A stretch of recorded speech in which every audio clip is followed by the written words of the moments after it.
जय हिंद दोस्तों, स्वागत है आज का लेक्चर नंबर 20 में। आज दोस्तों ज्योग्राफी का लेक्चर नंबर 20 है, जहाँ पे हम इन टेम्परेचर इन्वर्जन के बारे में बात करने वाले हैं। तो आज दोस्तों हम टेम्परेचर इन्वर्जन की बात करने वाले हैं। कल मैंने जो है आपको बताऊं तो आज 20वां लेक्चर है। इससे पहले आप लेक्चर को कंटिन्यू करें, मैं आपको एक सख्त वार्निंग, हिदायत और चेतावनी दे देना चाहता हूँ कि आप पिछले जो लेक्चर हैं उनको देख करके अवश्य आएँ, अदरवाइज़ हो सकता है आपकी खोपड़ी में कुछ पल्ले ना पड़े। तो आज के लेक्चर को हम टेम्परेचर इन्वर्जन को स्टार्ट करने जा रहे हैं। टेम्परेचर इन्वर्जन दोस्तों एक लेक्चर में मैंने और भी डिस्कस कर रखा है तो आई होप आपका बेसिक जो है क्लियर हुआ होगा। बेसिक क्या बहुत अच्छे से बताया है, लेकिन आज हम इसको थोड़ा सा और जानने वाले हैं। टेम्परेचर इन्वर्जन दोस्तों होता क्या है? दोस्तों नॉर्मली क्या होता है कि एयर जो है, कई बार आपने देखा होगा कि एयर नॉर्मली क्या होती है, जब ऊपर जाती है तो वो जो है जब ऊपर राइज करती है एयर, ठीक है, तो क्या होता है कि टेम्परेचर जो है उसमें डिक्रीज होता है। ठीक है, जैसे जैसे हवा ऊपर जाती है तो टेम्परेचर डिक्रीज होता है, क्योंकि नीचे क्या होता है नीचे जो है प्रेशर ज़्यादा लगता है, तो जो एयर के पार्टिकल होते हैं बहुत पास पास होते हैं। ठीक है, जब पास पास होंगे टेम्परेचर ज़्यादा होगा, और जैसे जैसे आप ऊपर उठते जाते हो तो पार्टिकल जो है दूर दूर एयर के चले जाते हैं। ठीक है, जब दूर दूर चले जाते हैं तो टेम्परेचर जो है गिर जाता है, डेंसिटी जो है वो हल्की हो जाती है, वॉल्यूम जो है वो बड़ा हो जाता है ऊपर जाने पे। तो दोस्तों नॉर्मली कंडीशन में आपने क्या देखा कि टेम्परेचर जो है ऊपर जाने पे हाइट के हिसाब से डिक्रीज करता है, लेकिन टेम्परेचर इन्वर्जन में इसका उल्टा होता है। आप ऊपर जाएंगे तो टेम्परेचर गिरेगा नहीं, टेम्परेचर बढ़ेगा, यानी कि कूल जो है वो नीचे रहेगा और हॉट जो है वो ऊपर रहेगा। जबकि नॉर्मल कंडीशन में नहीं ऐसा होता था, नॉर्मल कंडीशन में हॉट नीचे रहता था, कूल ऊपर रहता था। तो इसी को हम टेम्परेचर इन्वर्जन कहते हैं। और ये दोस्तों फिनोमेना आप कई बार जो है शहरों में देखोगे। ठीक है, तो मैं आपको दिखाऊँ, जैसे जो है मेरे सामने ये कुछ फोटो हैं। ठीक है, यहाँ पे आप देख सकते हो कि टेम्परेचर इन्वर्जन है। देखिए ना, नीचे जो है ठंडी कितनी लेयर आ चुकी है। ठीक है, ऊपर हो सकता है गर्मी हो। ठीक है, तो ये जैसे फॉग जो धुंध पड़ती है ना दिल्ली में, जब कोहरा वोहरा पड़ता है तो आप कहते हो धुंध पड़ रही है। ये दोस्तों टेम्परेचर इन्वर्जन यही होता है। जैसे आप देख रहे हो ना, ये देखो ये नॉर्मल है, वार्म एयर नीचे है, कोल्ड एयर ऊपर है। ये देखिए इन्वर्जन इसी को कहते हैं। जब नीचे कोल्ड एयर हो गई, ऊपर वार्म एयर हो गई, फिर उसके ऊपर कोल्ड एयर हो गई। ठीक है, तो ये दोस्तों टेम्परेचर इन्वर्जन होता है। और चलिए आगे बात करते हैं दोस्तों, इसका इफेक्ट क्या होता है। इफेक्ट इसका दोस्तों ये होता है, इसका बहुत ज़्यादा रोल होता है क्लाउड फॉर्मेशन में। मतलब क्लाउड फॉर्म होंगे कि नहीं होंगे, प्रेसिपिटेशन होगी कि नहीं होगी, विजिबिलिटी कैसी होगी, इसमें बहुत इसका रोल होता है। जैसे जब दोस्तों ये टेम्परेचर इन्वर्जन का फिनोमेना होता है तो क्या होता है कि जो एयर होती है, अपवर्ड मूवमेंट होता है, वो ऊपर नहीं हो पाता है। क्यों नहीं ऊपर हो पाता है? क्योंकि भैया जो है ऊपर क्या, मतलब नीचे क्या है, क्लाउड मतलब बन चुके हैं। ठीक है, नीचे जो है क्या है, एक ठंडी लेयर है, तो वो अपवर्ड मूवमेंट एयर का नहीं होने देती है। जब अपवर्ड मूवमेंट नहीं होगा तो फिर क्या होगा, तो पानी जो है उतना नहीं बरस पाएगा। ठीक है, क्योंकि उसके लिए क्या चाहिए होता है, ऊपर हमें एयर को राइज करना पड़ेगा। लेकिन एयर जो है चूँकि नीचे एक ठंडी लेयर बन चुकी है, ठंडी लेयर कोल्ड एयर बन चुकी है, तो जो है ऊपर जो है कन्वेक्टिव एयर जो है, मैंने क्या लिखा, an inversion acts as a cap on the upward movement of air. तो अपवर्ड मूवमेंट जो एयर का होता है वो रुक जाता है, जिससे क्या होगा, पानी रुक जाएगा बरसना। ठीक है, और विजिबिलिटी भी जो है इससे प्रभावित होती है, क्योंकि नीचे कोल्ड लेयर बन चुकी है। तो वहाँ पे जो ड्यू पॉइंट होता है, जो फॉग वाला पॉइंट होता है, ठीक है, वो उसके कारण बस क्या होता है, फॉग बन जाता है। ठीक है, जिससे क्या होता है, विजिबिलिटी भी जो कहीं ना कहीं प्रभावित होती है। ठीक है, डायर्नल जो टेम्परेचर होता है, चूँकि देखो धुंध छाई रहेगी तो दिन भर में जो टेम्परेचर होगा हाईएस्ट और मैक्सिमम, वो बहुत ही लो हो जाएगा, स्मॉल हो जाएगा। ठीक है, ये बात याद रखिएगा। कन्वेक्टिव क्लाउड्स यहाँ पे दोस्तों नहीं बन पाते हैं। ठीक है, क्योंकि उनके लिए जो है ऊपर उठना पड़ेगा, और ये जो है नीचे चूँकि ठंडी लेयर बन चुकी है तो ऊपर उठ ही नहीं पा रहे हैं। ठीक है, तो ये जो है कन्वेक्टिव क्लाउड यहाँ पे नहीं बन पाते हैं। एयर पॉल्यूटेंट, चूँकि नीचे ठंडी लेयर बन चुकी है तो यहाँ पे जो है बहुत सारे पार्टिकल, डस्ट पार्टिकल होते हैं, जैसे स्मोक एंड अदर पॉल्यूटेंट जो पार्टिकल होते हैं, वो जो है नीचे कोहरे में जो है, आपने देखा होगा दिल्ली में जब धुंध पड़ती है तो कोहरे में नहीं मतलब कहा जाता पॉल्यूशन, तो वो पॉल्यूशन नीचे ट्रैप हो जाता है, ऊपर जा ही नहीं पाता है कोल्ड लेयर के कारण। ठीक है, आइडियल कंडीशन दोस्तों क्या टेम्परेचर इन्वर्जन की, तो इनको मैंने पिछले लेक्चर में ऑलरेडी मैंने आपको बहुत ही डिटेल में बताया था, फिर भी आप जान लीजिए। लंबी लंबी रातें, ठीक है, छोटी छोटी रातें, क्लियर स्काई, साफ स्काई, काम एंड स्टेबल एयर, बहुत ही आपको काम और स्टेबल एयर चाहिए। ठीक है, टेम्परेचर इन्वर्जन कितने टाइप के होते हैं? पहला तो टेम्परेचर इन्वर्जन होता है इंटर माउंटेन वैली में। इंटर माउंटेन वैली में ये दोस्तों आप देख सकते हो। ठीक है, जो ठंडी हवा है नीचे आ चुकी है, गर्म हवा ऊपर जा चुकी है। ठीक है, तो यहाँ पे जो है मैं इसको पढ़ता हूँ। Sometime the temperature in the lower layer of air increases instead of decreasing the elevation. This happens commonly along a sloping surface. दोस्तों पहाड़ियों पे क्या होती है, स्लोप होती है, ढाल होती है, सरफेस होती है। ठीक है, तो सरफेस में उसमें क्या होता है, ऐसे जो है ऐसे तो ढाल होती है ना पहाड़ी पे, तो ये जैसे पहाड़ी है, ठीक है, स्लोपिंग सरफेस पे, तो इसमें क्या होगा, ठंडी लेयर नीचे आ जाएगी, वार्म लेयर ऊपर चली जाएगी। हियर द कहाँ गया, here the surface radiates heat back to space rapidly and cools down at a faster rate than the upper layer. दोस्तों जो नीचे वाली लेयर होती है यहाँ पे जल्दी कूल हो जाती है, ऊपर वाली लेयर इतनी तुलना में नहीं हो पाती है। इसका रिजल्ट क्या होता है कि lower cold layer get condensed and become heavy. तो लोअर जो देखो जो नीचे लेयर है ठंडी हो चुकी है, तो क्या होगी, वो कंडेंस हो जाएगी। कंडेंस मतलब वो एकदम जो है उसका जो वेपर है, वेपर में कन्वर्ट हो जाएगा एयर, ठीक है, और उससे एक हीट टाइप की रिलीज होगी, ठीक है। तो लोअर जो लेयर होगी, कोल्ड लेयर जो होगी, वो जो है कंडेंस हो जाएगी, तो सीधी सी बात वेपर में कन्वर्ट हो गई। अब एयर ज़्यादा हैवी होती है कि वेपर ज़्यादा हैवी होता है, तो एयर वेपर ज़्यादा हैवी होगा, कंडेंस हो जाएगी, ठीक है। जो कोल्ड लेयर होगी वो कंडेंस हो जाएगी। The sloping surface underneath makes move towards the bottom where the cold layer settle down as a zone of low temperature while the upper layer are relatively warmer. दोस्तों जब यहाँ पे मैं warm air ऊपर कह रहा हूँ तो इसका मतलब ये होता है रिलेटिवली का मतलब होता है कि कोल्डर एयर नीचे आ जाएगी, सबसाइड कर जाएगी क्योंकि वो भारी होती है, और वार्म एयर जो है ऊपर चली जाएगी। The condition opposite to normal vertical distribution of temperature is known as temperature inversion. इसी फिनोमेना को हम टेम्परेचर इन्वर्जन कहते हैं, जहाँ पे पहाड़ियों में क्या होता है, कोल्ड एयर नीचे आ जाती है माउंटेन एरिया में, ठीक है, वार्म एयर ऊपर चली जाती है, ठीक है। In other words, the vertical temperature gets inverted during temperature inversion. This kind of temperature inversion is very strong in the middle and higher latitude. It can be strong in region with highest mountain or deep valley region. ये दोस्तों valley में, घाटी में, ठीक है, और जो है आपको वैली वगैरह में जो है देखने को मिलता है, जहाँ पे क्या होता है कि जो वार्मर एयर होती है वो पहाड़ियों के ऊपर चली जाती है, और जो ठंडी लेयर होती है वो नीचे आ जाती है, बैठ जाती है आकर के हैवी होने के कारण बस, ठीक है। तो ये चीज़ आपको समझ में आई। तो दोस्तों एक्चुअली होता क्या है, मैं आपको बताऊं कि जब रात होती है ना, पहाड़ियों पर रात होती है, तो रात में क्या होती है, जो ठंडी हवा होती है वो धीरे धीरे सबसाइड करके कहाँ आती है, नीचे आती है।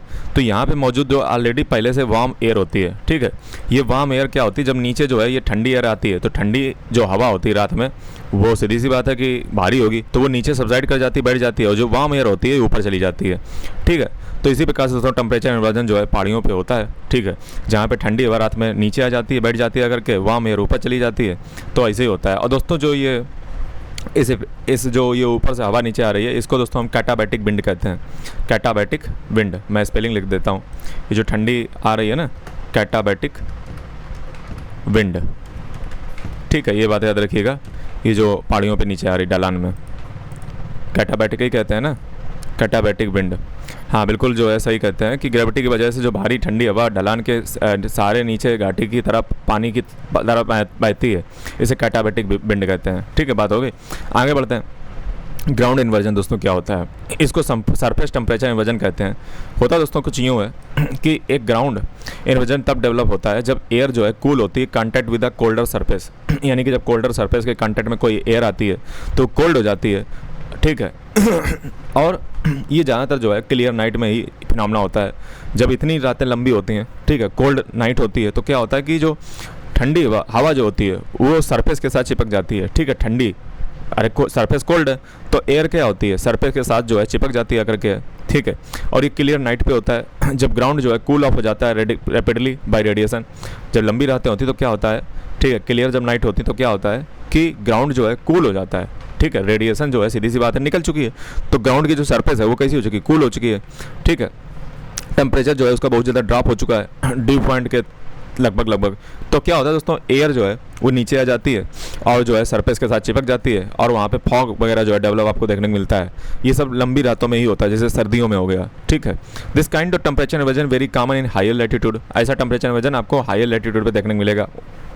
Surface temperature inversion in lower and middle latitude occur during cold night, ठंडी रातें, और gets destroyed during day time, और डे टाइम में जो है ख़त्म हो जाता है, ठीक है। तो फॉग वगैरह जो है ये इसी कारण बनता है क्योंकि जो सरफेस होती है अर्थ की वो ठंडी हो जाती है, तो जो कोल्ड एयर होती है वो आकर के जो है उसके ऊपर बैठ जाती हैं आकर के, और उससे जो है कहीं ना कहीं फिर फॉग बिल डेवलप होता है। ये सारी चीज़ें होती हैं ग्राउंड इन्वर्जन में। अगला दोस्तों सबसाइडेंस इन्वर्जन, जिसको हम अपर सरफेस टेम्परेचर इन्वर्जन कहते हैं। ये क्या चीज़ होती है, a subsidence temperature develop when a widespread layer of air descend. दोस्तों होता क्या है, जब बहुत ही ज़्यादा वाइड स्प्रेड जो लेयर होती है एयर की, जब वो डिसेंड करती है, मान लो बहुत लंबी एयर है, ठीक है, वो जब डिसेंड करती है तो उसको हम कहते हैं subsidence inversion. The layer is compressed and heated by the resulting increase in atmospheric pressure and as a result the lapse rate of temperature is reduce. दोस्तों होता क्या है मैं आपको बताऊं तो इसमें सिंपली होता क्या है, मैं आपको अगर पेंटिंग पे ले जाकर बताऊं तो होता कुछ यूँ है दोस्तों कि जैसे यहाँ पे क्या होता है, मैं आपको इसमें दिखाता हूँ, विकीपीडिया में शायद फ़ोटो इसकी थी। तो ये दोस्तों जो आप देख रहे हो ना, इसमें होता कुछ यूँ है कि जैसे जो कोल्ड एयर होती है, ठीक है, वो कोल्ड एयर जो है, पहले मैं चैट इसमें दिखा देता हूँ। होता दोस्तों क्या है कि इधर देखिए, जैसे ये दोस्तों सरफेस है, ठीक है, ये सरफेस है, तो सरफेस पे पहले से जो है कोल्ड लेयर होती है। चूँकि सरफेस ठंडी है तो यहाँ पे पहले से कोल्ड लेयर होती है। होता कुछ यूँ है कि एक एयर का पार्सल यहाँ पे होता है, वो जब दोस्तों नीचे आता है, ठीक है, जब नीचे आएगा तो क्या होगा, उसमें कंप्रेशन होगा तो इस एयर पार्सल का क्या होगा, टेम्परेचर बढ़ेगा तो दोस्तों होता क्या है, जब ये नीचे सबसाइड करता है तो ये जो कोल्ड लेयर पहले से मौजूद थी, इसके ऊपर जो है ये जो एयर पार्सल था, जब नीचे आया तो इसमें जो है कंप्रेशन हुआ तो इसका टेम्परेचर बढ़ा, तो ये कोल्ड लेयर के ऊपर ही जो है एक प्रकार की लेयरिंग बना लेता है। तो हो गया ना कि कोल्ड लेयर नीचे और ऊपर जो है वार्म एयर, तो हो गया जाकर ये सबसाइडेंस टेम्परेचर इन्वर्जन, ठीक है। और इसमें क्या होता है कि ऊपर से जो एयर होती है वो नीचे आती है, तो वो जो है कंप्रेस होकर के गर्म हो जाती है, एक कोल्ड लेयर के ऊपर जो है अपनी एक लेयर बना लेती है, ठीक है। कोल्ड तो पहले से था, उसके ऊपर जो है ये गर्म लेयर और आ गई, रिलेटिवली याद रखिएगा, रिलेटिवली, ठीक है। ऐसा नहीं कि बहुत ही मतलब नापोगे इसे, रिलेटिव तुलना हम कर रहे हैं कि नीचे वाली लेयर जो कोल्ड थी उसके ऊपर जो है ये वार्मर आ गई, ठीक है। तो ये हो जाता है कौन सा इन्वर्जन, ये दोस्तों हो जाता है सबसाइडेंस इन्वर्जन या अपर सरफेस टेम्परेचर इन्वर्जन, ठीक है। अगला दोस्तों फ्रंटल इन्वर्जन, और इसके बारे में सबसाइडेंस इन्वर्जन के बारे में आपको पता होना चाहिए, ठीक है। ये अपर पार्ट जो ट्रोपोस्फियर का होता है उसमें जो है ये जगह लेता है, यानी कि ऊपर ही ज़्यादातर होता है, ठीक है। ये सबसाइडेंस इन्वर्जन ये कहाँ होता है, ये मोस्टली जो है आपको देखने को मिलेगा ऊपरी इलाके में, ऊपरी मतलब अपर एटमॉस्फेयर में देखने को मिलता है, ठीक है। ये जैसे आप देख रहे हो तो ये बढ़िया है, ठीक है। यहाँ पे मिक्स हो जाती हैं लेयर, ठीक है, ऊपर से आता है,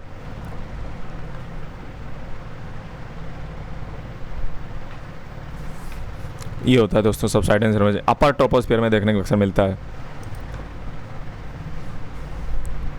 बिल्कुल मतलब सरफेस के पास नहीं, ऐसा ध्यान रखिए।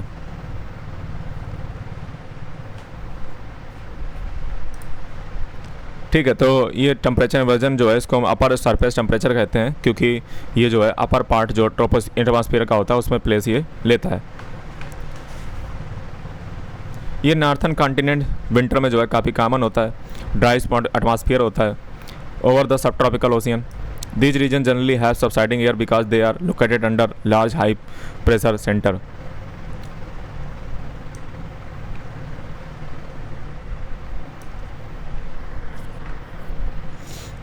ठीक है, तो इसमें बस वही हमने जो बताया वही है। फ्रंटल इन्वर्जन देखिए क्या होता है, एडवेक्शनल टाइप ऑफ टेम्परेचर इन्वर्जन इसको हम कहते हैं। फ्रंटल दोस्तों क्या होता है, फ्रंट जब भी शब्द आ जाए तो याद रखिएगा कि दो एयर मास की बात हो रही है, एक गर्म एयर मास होगा, एक ठंडा एयर मास होगा, ठीक है। फ्रंटल का मतलब यही होता है, फ्रंट बनना, ठीक है। जैसे ये मान लो नीचे ये जो है गर्म एयर मास हो गया, ठीक है, ये कैसा है, ये वार्म एयर मास हो गया, ऊपर मान लो कोल्ड एयर मास हो गया, ठीक है, तो इसको हम फ्रंट कहते हैं। और जब यही क्या होता है कि नीचे जो है कोल्ड एयर मास हो जाए, नीचे कैसा मास हो जाए, कोल्ड एयर मास हो जाए, ऊपर जो है कैसा हो जाए, वार्म एयर मास हो जाए, तो इसी को हम कहते हैं फ्रंटल इन्वर्जन, ठीक है।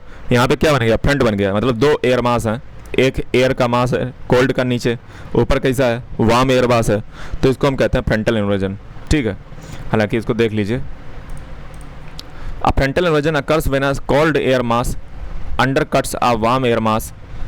Cold and warm fronts we will study in later, मतलब बाद में हम पढ़ेंगे इसके बारे में, लेकिन अभी आप इतना समझ लीजिए कि दो एयर मास के बारे में बात होती है, ठीक है। कोल्ड एयर जो है नीचे आ जाती है, वार्म एयर ऊपर चढ़ जाती है। This kind of inversion has considerable slope whereas other inversion are nearly horizontal. इसमें दोस्तों एक खास बात ये होती है इस इन्वर्जन में कि इसमें एक स्लोप होती है, ये आप देख रहे हो ना, ये बीच में जो स्लोप है इसमें ढाल होती है, जबकि अदर में मैंने बताया था तो उसमें सीधे हॉरिजॉन्टल था, इसमें एक ढाल होती है, ये स्लोप है, ठीक है। तो ये स्लोप इसमें होती है, खास बात इसकी है। और ह्यूमिडिटी यहाँ पे हाई हो सकती है, क्लाउड में भी present immediately above it. This type of inversion is unstable and is destroyed by as the weather change, जैसे वेदर चेंज होता है तो ये डिस्ट्रॉय हो जाता है। अब दोस्तों इकोनॉमिक इम्प्लीकेशन क्या है टेम्परेचर इन्वर्जन की, इकोनॉमिक सिग्निफिकेंस इसकी क्या है उस पर बात कर लेते हैं। Some time the temperature of the air at the valley bottom reaches below freezing point whereas the air at higher altitude remain comparatively warmer. As a result the trees along the lower slopes are bitten by frost whereas those at higher levels are free from it। दोस्तों कई बार क्या होता है कि जब इस प्रकार का टेम्परेचर इन्वर्जन होता है तो जो पहाड़ियाँ होती हैं, पहाड़ियों में क्या होता है कि जो पेड़ पौधे होते हैं नीचे चूँकि ठंडा हो चुका, मैंने अभी आपको बताया जब ठंडा हो जाएगा वैली के नीचे सबसे पहाड़ियों में, तो वहाँ पे क्या होता है फ्रॉस्ट जो है जमा हो जाता है पेड़ों की जो ढाल होती है उस पर क्या इकट्ठा हो जाता है फ्रॉस्ट। ठीक है, तो ये चीज़ आपको याद रखनी चाहिए कि जो वैली वगैरह में मैंने अभी आपको बताया था तो वहाँ पे क्या होता है कि नीचे कोल्ड लेयर आ चुकी है तो जो पेड़ पौधे होते हैं उसमें फ्रॉस्ट इकट्ठा हो जाता है। ठीक है, तो due to inversion of temperature air pollutants such as dust particle and smoke do not disperse in the valley bottom because of this factor houses and farms in intermountain valley are usually situated along the upper slope। इसलिए दोस्तों क्या होता है कि जब cold layer नीचे आ जाती है, जैसे पहाड़ियों वगैरह में क्या होता है कोल्ड लेयर जब नीचे आ जाती है, मान लो पहाड़ियों के, अरे यार वैली में क्या होता है, वैली में क्या बताया मैंने कि कोल्ड लेयर नीचे आ चुकी है, तो जब कोल्ड लेयर नीचे आ जाएगी, यहाँ पे नीचे कोल्ड लेयर आ गई तो यहाँ पे डस्ट पार्टिकल स्मोक वगैरह सब इकट्ठा यहीं पे हो जाएगा, तो लोग अक्सर पहाड़ियों पे जो है बिल्कुल नीचे रहना नहीं पसंद करेंगे क्योंकि वहाँ पे कोल्ड एयर आ जाती है इंटर माउंटेन वैली में, तो वो क्या कहते हैं ढाल पे रहते हैं। कहाँ पे रहते हैं? ढाल पे। ठीक है, पेड़ पौधे भी जब भी आप देखोगे पहाड़ियों के इलाकों में तो ढाल पे ही लगाए जाते हैं। ठीक है, कभी नीचे नहीं लगाया जाता है क्योंकि वहाँ पे फ्रॉस्टिंग का डर रहता है। ठीक है, फ्रॉस्ट हो जाए या मान लो कुछ जमा जाए या मान लो नुकसान जो भी होगा नीचे होगा। ठीक है, तो हमेशा पहाड़ियों पे लगाइए, मतलब स्लोप पे, डाल पे। Fog lowers visibility affecting vegetation and human settlement. दोस्तों जो टेम्परेचर इन्वर्जन होता है उसमें मैं आपको ऑलरेडी बता चुका हूँ कि जब फॉग होता है तो उसमें वो ट्रैप कर लेता है पॉल्यूटेंट पार्टिकल को, और कहीं ना कहीं फॉग दोस्तों बहुत ख़राब होता है, चाहे वो वेजिटेशन हो चाहे वो ह्यूमन सेटलमेंट नहीं होगी वहाँ पे अगर जहाँ पे फॉग होगा। लेस रेनफॉल होती है, स्टेबल कंडीशन होती हैं, तो ये भी एक समस्या है। तो टेम्परेचर इन्वर्जन हमारा चैप्टर खत्म हुआ। अब हम बात करने जा रहे हैं, देखते हैं कौन सा चैप्टर है। अब दोस्तों है टेम्परेचर इन्वर्जन के बाद geostrophic wind, jet stream and Rossby wave. अब हम ये पढ़ने वाले हैं जियोस्ट्रॉपिक विंड। तो चलिए जो है देखते हैं। और जियोस्ट्रॉपिक विंड कल मैंने आपको बताई थी, कल का लेक्चर अगर आपने देखा हो, मैं फिर कह रहा हूँ सारे लेक्चर पिछले देख के आओ तो तुम्हें पल्ले पड़ेगा। तो कल मैंने आपको यही वाला अगर सीन हो, आपको कुछ याद आया हो तो आपको बोले बिसरे गीत कुछ याद आ रहे होंगे, यही चीज़ें तो मैंने बताई थी। जहाँ मैंने बताया था कि यहाँ पे नॉर्थन हेमिस्फीयर में अगर आप देखोगे, ठीक है, तो जियोस्ट्रॉपिक विंड किस ओर चल रही हैं? नॉर्थन हेमिस्फीयर में जियोस्ट्रॉपिक जो विंड है वो राइट हैंड साइड की ओर चल रही है। जियोस्ट्रॉपिक विंड कोरिलेसिस फोर्स देखिए किधर लग रही है, नॉर्थन हेमिस्फीयर में। नॉर्थन हेमिस्फीयर में अगर कोरिलेसिस फोर्स नीचे की ओर लग रही है, ठीक है, और जो हॉरिजॉन्टल प्रेशर है आप देखोगे तो 708 मिलीबार है और ऊपर 704 मिलीबार है। ठीक है, तो आपको पता है चीज़ें जो हवाएं होती हैं वो हाई प्रेशर से लो प्रेशर की हो जाती हैं, यानी कि ये जो नॉर्थन हेमिस्फीयर का एक सीन है, एक साउथर्न हेमिस्फीयर का सीन है। यहाँ पे आप विशेष जो ध्यान रखेंगे वो ये याद रखिए कि जो जियोस्ट्रॉपिक विंड है, जियोस्ट्रॉपिक विंड दो चीज़ों पर डिपेंड करती हैं, एक तो कोरिलेसिस फोर्स और दूसरा प्रेशर ग्रेडियंट। देखिए कल का लेक्चर बेटा देखो जा करके, वरना तुम्हारी खोपड़ी सही से ऊपर से जाएगा। ठीक है, हम तुम्हें इसलिए बता रहे हैं, कल का तो गया, बल्कि पिछले जितने भी लेक्चर है सब देख के आओ तब पल्ले पड़ेगा। ठीक है, मैं तो ये मान के चल रहा हूँ कि आप देख के आए होगे, ये तो तुम्हारी मक्कारी है, अगर नहीं देखा हमारी इसमें गलती नहीं है। हम दोनों टाइम बर्बाद करेंगे डबल। तो देखिए कोरिलेसिस फोर्स मैंने क्या बताया कि जो कोरिलेसिस फोर्स होती है, यहाँ पे अगर आप देखोगे तो यही वाला कल मैंने सीन आपको बताया था कि नॉर्थन हेमिस्फीयर में अगर आप देखोगे तो 708 मिलीबार नीचे है प्रेशर ग्रेडियंट और ऊपर क्या है 704 मिलीबार प्रेशर है। तो ये डायरेक्शन किधर जाएगी? हाई प्रेशर से लो प्रेशर की हो जाएगी, यानी कि ऊपर की ओर जो है हवाएं जाएंगी। 708 मिलीबार से 704 मिलीबार की ओर जाएंगी नॉर्थन हेमिस्फीयर में। और कोरिलेसिस फोर्स इसमें किधर लग रही है? कोरिलेसिस फोर्स लग रही है नीचे की ओर, जो सी है ना वो कोरिलेसिस फोर्स है। और जो इसमें जियोस्ट्रॉपिक विंड है, जियोस्ट्रॉपिक विंड किस ओर जाएगी? नॉर्थन हेमिस्फीयर में, वो राइट हैंड साइड की ओर जाएगी। ठीक है, यानी कि जहाँ से हाई प्रेशर जो नीचे है, पहली बात तो ये, ठीक है, हाई प्रेशर से लो प्रेशर की ओर ही हवाएं जाती हैं, तो ये right hand side. Southern hemisphere में देखोगे तो जियोस्ट्रॉपिक जो विंड है वो जो है प्रेशर ग्रेडियंट फोर्स, और जो कोरिलेसिस फोर्स के इफेक्ट में आकर के जो जियोस्ट्रॉपिक विंड है वो लेफ्ट हैंड साइड की ओर जा रही है साउथर्न हेमिस्फीयर में। ठीक है, ये बात आप देख सकते हो। और इसमें विशेष ध्यान देने वाली है कि जो कोरिलेसिस फोर्स है, ठीक है, वो नीचे की ओर है, ये बात याद रखिएगा। तो ये चीज़ आपको पल्ले पड़ी। नहीं भी पढ़ी तो मेरे को लेने देना है नहीं, कल हमने पढ़ाया था, ठीक है, तो उसको देखो जा करके। जियोस्टॉपिक विंड क्या होती है? Velocity and direction of wind are the net result of wind generating forces. Velocity और डायरेक्शन जो होती है, ठीक है, वो जो है इसमें नेट रिजल्ट होता है किसका? Wind generating forces. तो ये चीज़ आपको समझ में आई। प्रेशर ग्रेडियंट और कोरोलिसिस फोर्स से डिटरमाइन होता है जियोस्टॉपिक विंड, ठीक है। ये 2 से 3 किलोमीटर अबव द सरफेस जो है होती हैं, जहाँ पर फ्रिक्शन जो है नहीं होता है, कल मैंने आपको बताया था। एक एयर पार्सल इनिशियली जो है रेस्ट पे होता है, वो मूव करता है हाई प्रेशर से लो प्रेशर की ओर because of pressure gradient force. आप देखिए ना, यहाँ पे हाई प्रेशर लो प्रेशर है, 708 मिलीबार 704 मिलीबार, तो हाई से लो की ओर जाएंगी हवाएं, ठीक है। However as that air parcel begins to move it is defined by the Coriolis force. और जैसे ये एयर पार्सल जो मूव करना स्टार्ट करता है हाई प्रेशर से लो प्रेशर की ओर, तो क्या होता है? कोरोलिसिस फोर्स उस पर जो है अपना इफेक्ट डालती है, right in the northern hemisphere और left in the southern hemisphere. तो ये देखिए ना, ये जो राइट है वो नॉर्थन हेमिस्फीयर में है। जियोस्टॉपिक विंड का प्रभाव मतलब क्या है? कोरोलिसिस फोर्स का ही तो इफेक्ट है जियोस्टॉपिक विंड का। तो जियोस्टॉपिक विंड के तो किस ओर जा रही है? Right hand side. Southern hemisphere में देखोगे तो जियोस्टॉपिक विंड किस ओर जा रही है? लेफ्ट हैंड साइड, ठीक है। तो कोरोलिसिस फोर्स जो है वो राइट हैंड साइड रहती है नॉर्थन हेमिस्फीयर में, लेफ्ट हैंड साइड रहती है साउथर्न हेमिस्फीयर में। As the wind gained speed the deflection of increase, जैसे जैसे दोस्तों स्पीड जो है बढ़ती है, इंक्रीज होती है, तो कोरोलिसिस फोर्स भी जो है वो जो है बढ़ती हैं, ठीक है। At this point the wind will be blowing parallel to isobar. और दोस्तों जब ये जो है जितना स्पीड बढ़ती जाती है, तो आप देखते हो कि जो विंड होती हैं, ठीक है, वो पैरेलल हो जाती हैं आइसोबार के। आप देखिए ना, जो जियोस्टॉपिक विंड है जो वी है वो पैरेलल हो चुकी है आइसोबार के। आइसोबार के बिल्कुल पैरेलल लाइन खींचिए, आप देखिए, क्योंकि स्पीड अब ज़्यादा हो चुकी है। Parallel to the isobar, perpendicular to the pressure gradient force. और यहाँ पे परपेंडिकुलर किसके है? जो जियोस्टॉपिक विंड है परपेंडिकुलर किसके है? प्रेशर ग्रेडियंट फोर्स के। आप देखिए ना, 90 डिग्री का एंगल बनना है। तो ये दोस्तों जियोस्टॉपिक विंड होती हैं जिन पर प्रभाव किसका रहता है? कोरोलिसिस फोर्स का, प्रेशर ग्रेडियंट फोर्स का। Why wind would don't flow from tropical high pressure to polar low directly as shown in figure below. दोस्तों यहाँ पे पूछा गया है कि विंड जो है डायरेक्टली विंड जो है ट्रॉपिकल हाई प्रेशर से डायरेक्टली जो है पोलर लो की ओर क्यों नहीं बहती हैं, ठीक है।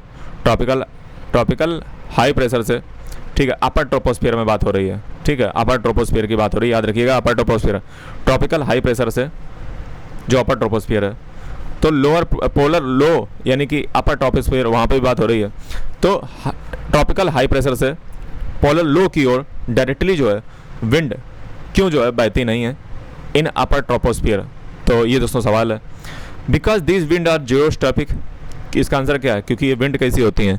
ये जियोस्टॉपिक होती हैं। They flow at great speed due to low friction and are subject to greater Coriolis force. तो ये दोस्तों ऐसा इसलिए होता है क्योंकि वहाँ पे जो है जियोस्टॉपिक विंड होती हैं जिनकी स्पीड जो है वो जो है उस पर फ्रिक्शन का कोई प्रभाव नहीं पड़ता है, क्योंकि अपर ट्रोपोस्फीयर की बात हो रही है ना, तो अपर ट्रोपोस्फीयर में फ्रिक्शन होता नहीं है, इसीलिए जो है ऐसा होता है, ठीक है। वहाँ पे लो फ्रिक्शन होता है और सब्जेक्ट टू होता है कोरोलिसिस फोर्स। मैंने आपको बताया कि जब अपर ट्रोपोस्फीयर में पहुँच जाओगे तो वहाँ पे 2 ही चीज़ें काम करेंगी, एक प्रेशर ग्रेडियंट फोर्स और दूसरा तुम्हारा हो गया जाए कोरोलिसिस फोर्स। तो वहाँ पे जब फ्रिक्शन का कोई काम ही नहीं है, इसीलिए जो विंड होती हैं, ठीक है, वो ट्रॉपिक हाई प्रेशर से पोलर लो की ओर डायरेक्टली जो है फ्लो नहीं करती हैं, ठीक है, इन अपर ट्रोपोस्फीयर, याद रखिएगा, क्योंकि वहाँ पे फ्रिक्शन होता नहीं ज़्यादा, नीचे फ्रिक्शन ज़्यादा होता नहीं है, क्योंकि वो 203 किलोमीटर ऊपर है अपर ट्रोपोस्फीयर में, तो वहाँ पे सिर्फ कोरोलिसिस फोर्स के सब्जेक्ट में ही रहते हैं ये सब चीज़ें। So they deplete gravity greatly giving rise to 3 distinct cells called Hadley cells, Ferrel cell और पोरल सेल। ये दोस्तों डायरेक्टली इसलिए नहीं होता है क्योंकि वहाँ पे 3 प्रकार के सेल मैंने कल आपको बताया था, हेडले सेल काम करते हैं, फेरल सेल काम करते हैं, पोलर सेल काम करते हैं, इसीलिए जो है डायरेक्टली जो है फ्लो नहीं होता है ट्रॉपिकल हाई प्रेशर से पोलर लो की ओर, ठीक है, इन अपर ट्रोपोस्फीयर में, क्योंकि वहाँ पे 3 सेल चलते हैं ना, तो वो अपना अपना जो है चक्कर लगाते हैं। इंस्टेड ऑफ 1 बिग सेल, यहाँ पे कोई सब बड़ा सा सेल नहीं होता है जो लोग सोचते हैं कि ये एकदम पूरा जो है चक्कर लगता है, मतलब अमूमन ऐसा कहा जाता है, जैसे मोस्टली जो है आपसे ऐसे ही कहा जाएगा, मोस्टली आपसे क्या बल्कि मैंने भी आपसे यही कहा होगा कि होता क्या है कि जो पोलर वाली जो हाई प्रेशर होती हैं, ठीक है, लो प्रेशर जो ट्रॉपिकल बेल्ट होती है वहाँ पे आती हैं, ठीक है, ये मैंने आपको बताया है, लेकिन ऐसा होता नहीं है। जो पोलर हाई प्रेशर बेल्ट है, ठीक है, जो यहाँ पे पोलर हाई प्रेशर बेल्ट है, कल मैंने आपको बताया था, ये ट्रॉपिकल लो प्रेशर के पास जो है आनी चाहिए, लेकिन ऐसा होता नहीं है। दरअसल यहाँ पे 3 सेल बन जाते हैं जो मैंने कल आपके डिस्कस किए थे, जिसके कारण ये डायरेक्टली नहीं होता है, ठीक है। इन सेल में जो है कहानी बनकर रह जाती है और वो यहाँ तक एकदम डायरेक्टली नहीं होता, ऐसा नहीं होता कि यहाँ से जो एकदम ये कंप्लीट हो जाए पूरा चक्कर और यहाँ पे हाई प्रेशर से लो प्रेशर पे जो है डिस्ट्रीब्यूशन होना स्टार्ट हो जाए, ऐसा नहीं होता। यहाँ पे 3 सेल होते हैं, पैरेलल सेल, और मैंने कल आपको 3 सेल की डिस्कस की थी। इसके कारण बस डायरेक्टली एक सेल बड़ा सा नहीं बनता, ये बात आप याद रखिएगा, ठीक है।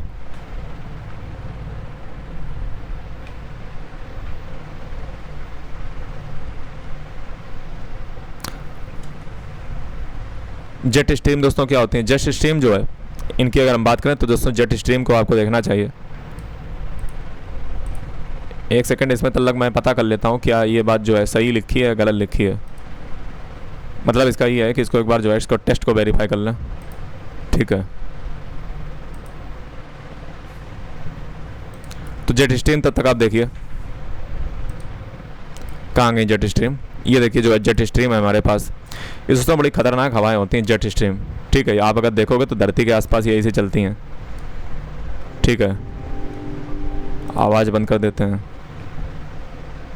दोस्तों आप अगर देख सकते हो दोस्तों ये जेट स्ट्रीम होती हैं धरती के आसपास दवाई से घूम रही हैं, ठीक है। ये जेट स्ट्रीम है, इनका भारत पे भी प्रभाव रहता है, थार के रेगिस्तान वगैरह में, ठीक है। तो ये याद रखिएगा। और भारत का जो वेस्टर्न डिस्टर्बेंस होता है ना, जो पश्चिमी विक्षोभ होता है, उसके में भी जो है इसका रोल होता है, वेस्टर्न डिस्टर्बेंस का नहीं, इसका जेट स्ट्रीम का, ठीक है। तो ये जेट स्ट्रीम आपने देख ली है। आगे बढ़ते हैं। ये कटेगा कहाँ से? कद्दू कटेगा तो सब में बटेगा, ठीक है। तो ये हो गया। तब तक टेम्परेचर वजन,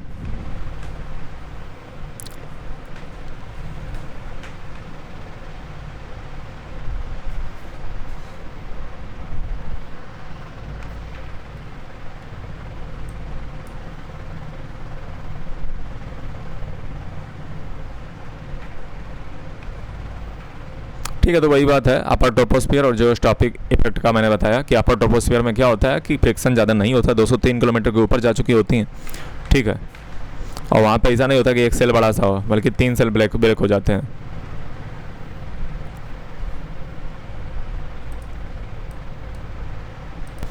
तो कल मैंने आपसे शायद बात भी की थी 3 सेल के बारे में, ठीक है। चलिए आगे बढ़ते हैं। जेट स्ट्रीम की हम बात कर रहे थे, ठीक है। तो जेट स्ट्रीम के बारे में मैंने आपको क्या बताया है? ये दोस्तों जेट स्ट्रीम नहीं है, ठीक है। ये इस प्रकार से दोस्तों कुछ जेट स्ट्रीम होती हैं जो धरती के आसपास ऐसे घूमती हैं, सब ट्रॉपिकल जेट, ठीक है। पोलर जेट दोस्तों, जेट स्ट्रीम 2 टाइप की होती हैं। एक होती है पोलर जेट जो ऊपर आपको देखने को मिल रही है, इसको हम क्या कहते हैं? Polar jet. आवाज़ आ रही है? यस। तो पोलर जेट मैंने आपको क्या दिखाई, कहाँ गई? ये पोलर जेट होती है जो ऊपर चल रही है, सब ट्रॉपिकल जेट होती है, बीच में इक्वेटर है, ठीक है। तो इस प्रकार से जो है ये जो है जेट स्ट्रीम चलती हैं। मैं आपको दिखाऊँ, ये दोस्तों बहुत ही अच्छी फ़ोटो है, आप देख सकते हो। ये दोस्तों हाइड्रोजन सेल है, कल मैंने आपको बताया था। ये पैरेलल सेल है बीच वाला, और ये जो है पोलर सेल है, ठीक है। तो सब ट्रॉपिकल जेट स्ट्रीम कहाँ पे होती हैं? ये दोस्तों हाइड्रोजन सेल जो है ना और पैरेलल सेल के बीच में होती हैं सब tropical jet stream. Polar jet stream कहाँ पे होती हैं? तो जो पैरेलल सेल और पोलर सेल है ना, इसके बीच में होती हैं पोलर जेट, ठीक है। तो ये सब ट्रॉपिकल जेट जो है कहाँ मिलती हैं? 30 डिग्री नॉर्थ लैटिट्यूड पे। पोलर जेट कहाँ मिलती हैं? 60 डिग्री नॉर्थ लैटिट्यूड पे, ठीक है। तो ये जो है ये नहीं है, ये तो कल वाला फोटो है, ठीक है। तो ये जो है जेट स्ट्रीम की मैं बात कर रहा हूँ।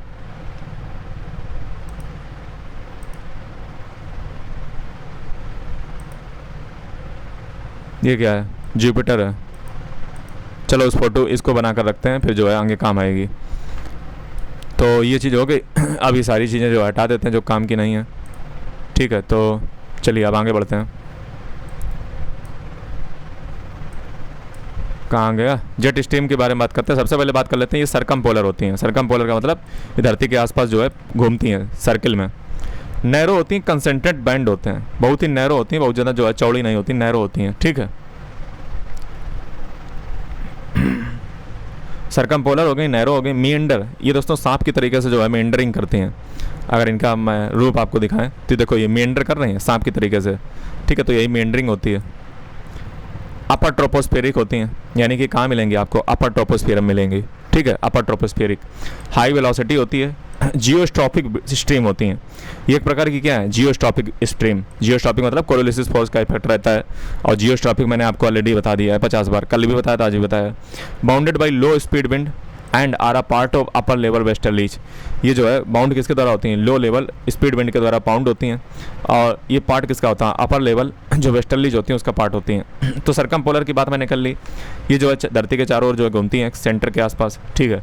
पोल जो है इनका सेंटर होता है उसी के आसपास ये जो है घूमती हैं, पोलर जेट और subtropical jet. Narrow concentrate band होते हैं, ये जो है बहुत ही नैरो होती हैं, 50 से 150 किलोमीटर इनका लगभग जो है एरिया मतलब नैरो बैंड होता है, ठीक है।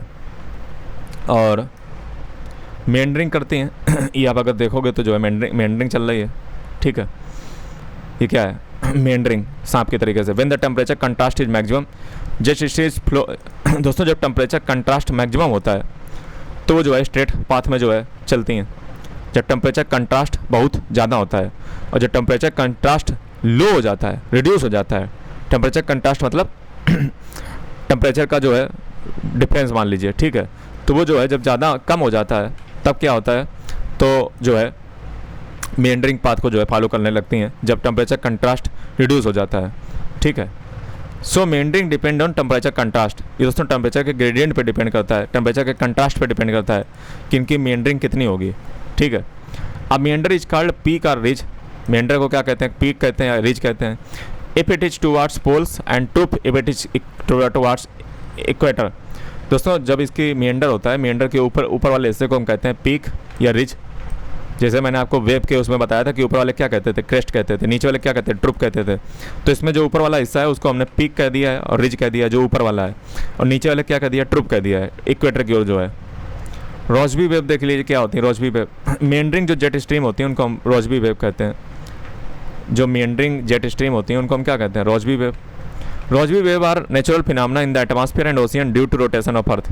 तो रोजबी वेव किस कारण बस होती हैं, ओशियन के कारण होती हैं और जो एटमॉस्फेयर होता है उसके कारण होती हैं, क्योंकि ओशियन और एटमॉस्फेयर पे जो है धरती के रोटेशन का इफेक्ट पड़ता है। तो धरती के रोटेशन के कारण जो एटमॉस्फेयर और ओशियन में जो फिनोमेना होते हैं उसके कारण बस रोजबी वेव जो है वो जन्म लेती हैं। प्लेनेटरी एटमॉस्फेयर में अगर आप देखोगे they are due to variation in Coriolis effect, यानी कि जो है वेरिएशन जब होता है कोरियोलिसिस इफेक्ट में, ठीक है। जब कम टेम्परेचर कंट्रास्ट लो होगा तो स्पीड जो है जेट स्ट्रीम की कैसी होगी, लो होगी। तो कोरियोलिसिस फोर्स कैसी हो जाएंगी, वीक हो जाएंगी। तो इससे क्या होगा, मेंडरिंग हाई होगा। अभी मैंने आपको जस्ट बताया था, अभी थोड़ी देर पहले बताया था कि जब टेम्परेचर कंट्रास्ट लो होता है तो स्पीड जो होती है जेट स्ट्रीम की स्लो हो जाती है। जब स्पीड स्लो हो जाएगी तो कोरियोलिसिस फोर्स जो है वो कैसी हो जाएगी, कोरियोलिसिस फोर्स वीक हो जाएगी। जब स्पीड स्लो होगी तो कोरियोलिसिस फोर्स स्लो हो गई, ठीक है, वीक हो गई। तो इससे क्या होगा, मेंडरिंग जो है, घुमाव जो है चक्करदार, वो ज़्यादा होने लगेगा, ठीक है। तो कोरियोलिसिस इफेक्ट ही जो है पूरा ये जिम्मेदार होता है इनमें, ठीक है। मैंने फिर एक बात सुन लीजिए, जब टेम्परेचर कंट्रास्ट लो होता है तो मेंडरिंग ज़्यादा होती है, जेट स्ट्रीम जो है उनकी स्पीड जो है वो स्लो हो जाती है, और कोरियोलिसिस फोर्स जो जब जेट स्ट्रीम स्लो हो गई तो कोरियोलिसिस फोर्स जो है वो स्लो हो जाएगी, कोरियोलिसिस फोर्स जो है वो वीक हो जाएगी, ठीक है। तो रोजबी आप समझ गए कि एटमॉस्फेयर ओशियन का जो ओशियन पे जो इफेक्ट पड़ता है रोटेशन अर्थ का, उसके कारण ये रोजबी वेव जो है जन्म लेती हैं, एक प्रकार की जेट स्ट्रीम होती हैं, ये मेंडरिंग करती हैं, ठीक है। मेंडरिंग क्यों करेंगी, क्योंकि इसमें जो है टेम्परेचर कंट्रास्ट लो हो चुका है, जेट स्ट्रीम की जो स्पीड है वो जो है कम हो चुकी है, और कोरियोलिसिस फोर्स जो है वीक हो चुकी है, और इससे मेंडरिंग होती है। Rossby wave was formed when polar air moves toward the equator while tropical air is moving poleward. जब दोस्तों पोलर एयर क्या होती है, इक्वेटर की ओर मूव करती है। पोलर एयर क्या होती है, इक्वेटर की ओर मूव करती है, और ट्रॉपिकल एयर जो है वो पोलवार्ड की ओर मूव करती है। मतलब यहाँ पे उल्टा चल रहा है खेल।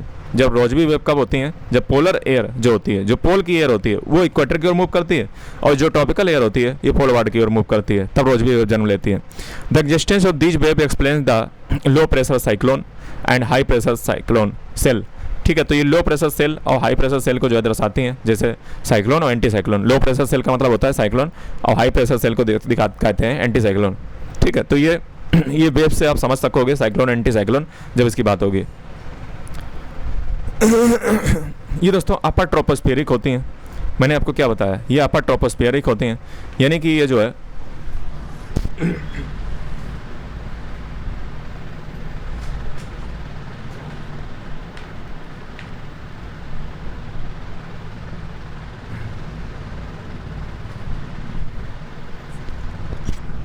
मैंने क्या बताया कि जेट स्ट्रीम जो है ये फ्लो करती हैं जस्ट बिलो द ट्रोपोपाज, यानी कि ट्रोपोपाज के जस्ट बिलो जो है होती हैं। पोलर जेट स्ट्रीम जो होती हैं वो फ्लो करती हैं 6 to 9 kilometre above the ground. जो पोलर जेट स्ट्रीम होंगी, आप इधर देखो, इधर देखो बेटा, ये जो पोलर जेट स्ट्रीम है, मैं एक बात बताओ, ये जो पोलर जेट हैं ये ऊंचाई पे हैं कि इस सब ट्रॉपिकल जेट ऊंचाई पे हैं? पोलर जेट ऊंचाई पे हैं कि सब ट्रॉपिकल जेट ऊंचाई पे हैं? तो आप कहोगे सर पोलर जेट कम नीचे हैं, नीचे हैं और सब ट्रॉपिकल जेट ऊपर हैं। बिल्कुल सही देखा, ठीक है। तो ये पोलर जेट नीचे रहती हैं। इनकी ऊंचाई मैंने कितनी बताई? इनकी ऊंचाई मैंने बताई आपको पोलर जेट की 6 to 9 kilometre above the ground, और इनकी मैंने बताई सब ट्रॉपिकल जेट की 10 to 16 kilometre above the ground. Difference height में क्यों होता है दोस्तों? इसके पीछे कारण मैंने आपको पहले बताया है कि टोपोस्फीयर जो है वो इक्वेटर पे मोटा होता है, थिक होता है, और पोल पे उतना नहीं होता, यही कारण है इसके पीछे।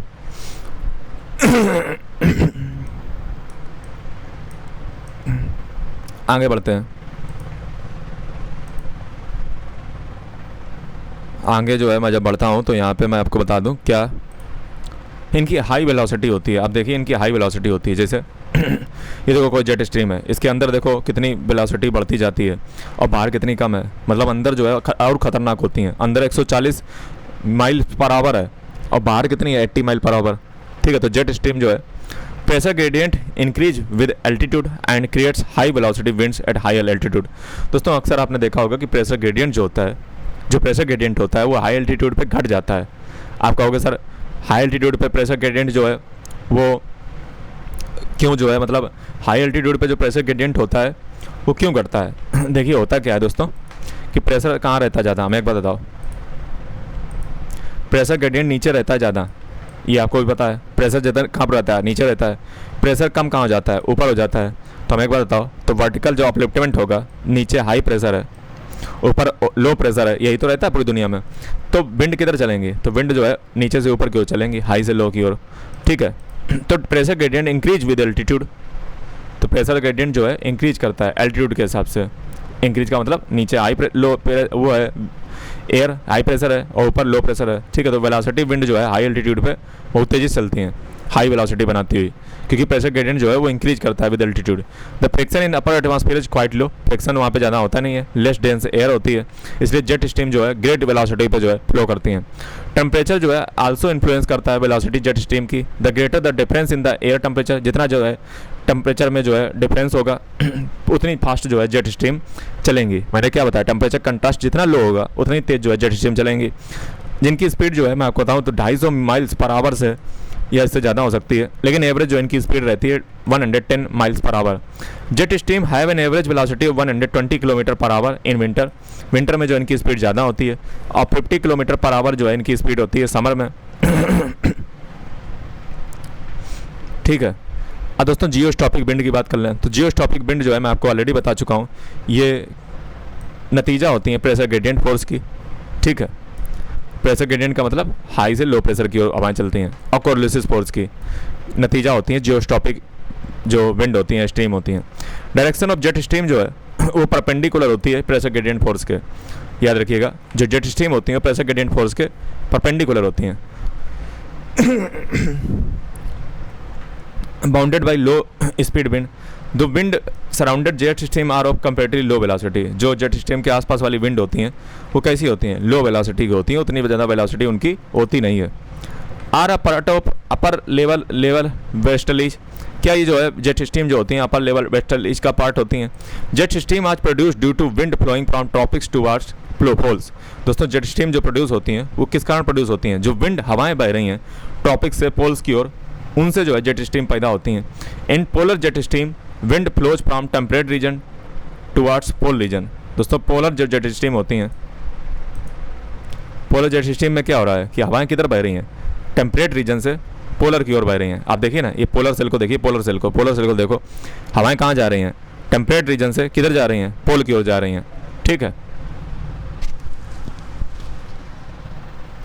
और सब ट्रॉपिकल जेट स्ट्रीम में क्या हो रहा है?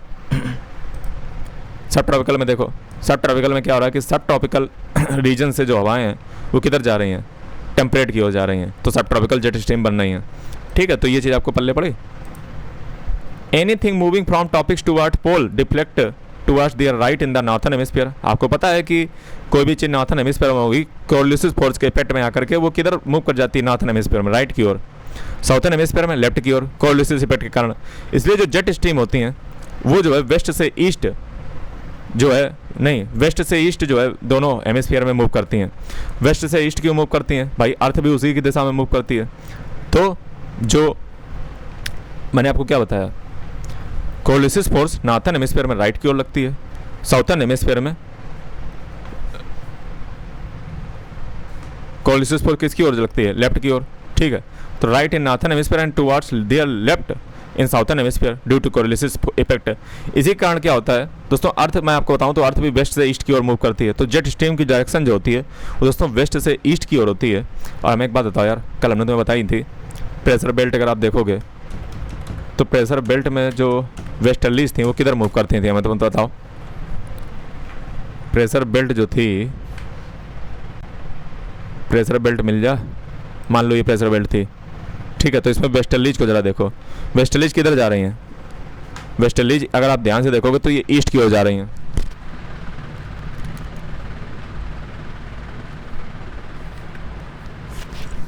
अब देखो बेटा, कल मैंने आपको बताया था वेस्टर्लीज किधर जा रही हैं? ईस्ट की ओर जा रही हैं। तो ईस्ट की ओर अगर जा रही हैं, वेस्टर्लीज ईस्ट की ओर अगर जा रही हैं तो किधर से आ रही होंगी? वेस्ट की ओर से आ रही होंगी। तो दोस्तों जेट स्ट्रीम का भी कुछ ऐसा ही होता है। जेट स्ट्रीम जो है वो वेस्ट से ईस्ट की ओर जाती हैं, और जब कोई स्ट्रीम वेस्ट से ईस्ट की ओर जाएगी तो उसको हम क्या कहेंगे? वेस्टर्लीज कहेंगे, सीधी सी बात है, या अपर लेवल वेस्टर्लीज कहेंगे। तो ये दोस्तों वेस्टर्लीज ही होती हैं जेट स्ट्रीम, क्योंकि अगर आप इनका डायरेक्शन देखोगे तो वो दोस्तों वेस्ट की ओर होता है, यानी कि वेस्ट से ईस्ट की ओर, ठीक है। अर्थ भी जो उसी डायरेक्शन में मूव करती है, वेस्ट से ईस्ट की ओर। और कोलिसिस फोर्स ऑलरेडी बता ही दिया। Jet stream when weak move in direction of westerlies in a wavy irregular manner with a poleward और इक्वेटरवार्ड कंपोनेंट। दोस्तों जेट स्ट्रीम जब जो है उनका टेम्परेचर कंट्रास्ट मैंने बताया जब लो होता है तो वो जो है ज़्यादा इरेगुलर हो जाती हैं, मेंडरिंग ज़्यादा करती हैं, और जो है एक हिस्सा उनका जो है पोलवार्ड रहता है, एक हिस्सा जो है इक्वेटरवार्ड रहता है। पोलवार्ड रहता है उसको मैंने पीक या रिज कहा था, जो इक्वेटरवार्ड था उसको मैंने क्या कहा था? क्रेस्ट कहा था, कि ट्रुप कहा था। ठीक है, तो चलिए आगे बढ़ते हैं। अगला चैप्टर हमारा है जेट स्ट्रीम, इनकी बात होगी। अब दोस्तों हम बात करेंगे मेजर जेट स्ट्रीम की, ठीक है। तो हम कुछ जो है जेट स्ट्रीम देखने वाले हैं। तो जेट स्ट्रीम दोस्तों दो प्रकार की होती हैं। मैं आपको बता दूं कि जो जेट स्ट्रीम होती हैं वो दो प्रकार की होती हैं। एक होती है परमानेंट जेट स्ट्रीम, नहीं परमानेंट जेट स्ट्रीम दो प्रकार की होती हैं। एक होती है सब ट्रॉपिकल जेट स्ट्रीम, ये लोअर लेटीट्यूड पे होती है, और एक होती है पोलर फ्रंट जेट या पोलर जेट स्ट्रीम, उसको कहते हैं मिड लेटीट्यूड पे होती है। तो एक होती है लोअर एल्टीट्यूड पे सब tropical jet stream, lower latitude, अरे नीचे होती है ना, पोल वाले ऊपर होते हैं, हायर लेटीट्यूड। और जो पोलर फ्रंट जेट होती है वो मिड लेटीट्यूड पे होती है, मिड मतलब बीच में, कोई एकदम ऊपर पोलर पे नहीं बैठ जाती जाकर के, ठीक है। तो अब देखिए सबसे पहले देखते हैं सब ट्रॉपिकल जेट स्ट्रीम। तो इसकी सबसे पहले फोटो अगर कोई मिल जाए, सब ट्रॉपिकल जेट स्ट्रीम देखिए। हम चैन में, इसकी जो है फोटो सब ट्रॉपिकल जेट स्ट्रीम।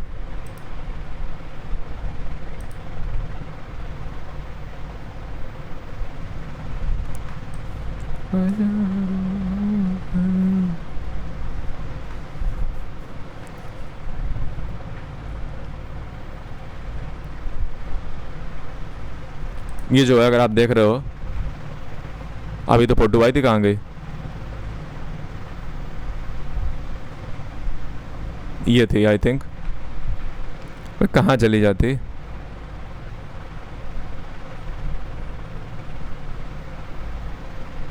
चलिए जो है सब ट्रॉपिकल जेट स्ट्रीम को देखते हैं, ठीक है। तो इधर ही देख लो यार, ठीक है। ये सब ट्रॉपिकल जेट स्ट्रीम की अब हम बात करने जा रहे हैं, इनको अब देखिएगा। The subtropical jet stream is produced by earth rotation, सीधी सी बात है, अर्थ के रोटेशन से ही सब हो रहा है। कोलिसिस फोर्स का इफेक्ट है और टेम्परेचर कंट्रास्ट है ट्रॉपिकल और सब ट्रॉपिकल रीजन के बीच में। टेम्परेचर कंट्रास्ट होना बहुत जरूरी है, डिफरेंस, ठीक है, सब ट्रॉपिकल और ट्रॉपिकल रीजन के बीच में। उसके बाद इक्वेटर पे अगर आप देखोगे तो रोटेशन जो है प्रोड्यूस होता है ग्रेटेस्ट वेलोसिटी एटमॉस्फेयर में होती है। At the equator the rotation produce greatest velocity in atmosphere. Equator पे क्या होता है कि रोटेशन जो है वो दोस्तों ज़्यादा होगा, ठीक है। तो वेलोसिटी कैसी होगी? बहुत ही ग्रेटेस्ट होगी वेलोसिटी एटमॉस्फेयर में इक्वेटर पे। एज ए रिजल्ट के अनुसार जो है the rising air which spread out northward और southward move faster than the latitude over which it is blowing. दोस्तों इसका नतीजा ये होता है कि स्प्रेड जो है इनका हवाओं का जो राइजिंग एयर होगी, ठीक है, जो भी नॉर्थ वार्ड जा रही है, साउथ वार्ड जा रही है, वो बहुत तेज़ी से जो है फास्ट जो है मूवमेंट करेगी, ठीक है। और जिस पे भी लैटिट्यूड पे ये घूम रही है ना, जिस भी लैटिट्यूड से भी तेज़ जो है ये ब्लो करती है, ठीक है। जो राइजिंग एयर होती है वो चाहे स्प्रेड नॉर्थ वार्ड कर रही हो या साउथ वार्ड कर रही हो, ठीक है, तो वो जो है मूव बहुत फास्ट करती है। Then the latitude over which it is blowing, ठीक है, ये सब ट्रॉपिकल जेट स्ट्रीम है। It is deflected to the right in northern hemisphere and to the left in southern hemisphere, and at about 30 degree latitude it becomes concentrated as a subtropical jet stream। दोस्तों मैं आपको बता दूं कि subtropical jet stream किस पे concentrated होती है दोस्तों, 30 डिग्री नॉर्थ 30 डिग्री लैटिट्यूड पे होती है। आप देखिए ना 30 डिग्री पे है सबट्रॉपिकल जेट स्ट्रीम, है ना। सबट्रॉपिकल जेट स्ट्रीम किस पे है, 30 डिग्री पे, ठीक है, इस पे ही कंसनट्रेटेड होती है subtropical jet stream.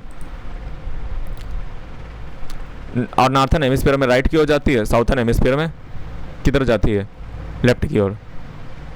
During winter the subtropical jet stream is nearly continuous in both hemisphere, यानी कि दोनों हेमिस्फीयर में जो है सब ट्रॉपिकल जो जेट स्ट्रीम होती है विंटर में कैसी होती है, विंटर में जो है एकदम कंटिन्यूअस रहती है, मतलब कोई ज़्यादा मेंडरिंग नहीं होती है। सब ट्रॉपिकल जेट स्ट्रीम एग्जिस्ट करती है all year in southern hemisphere, however it is intermittent in the northern hemisphere during summer when it's migrate north.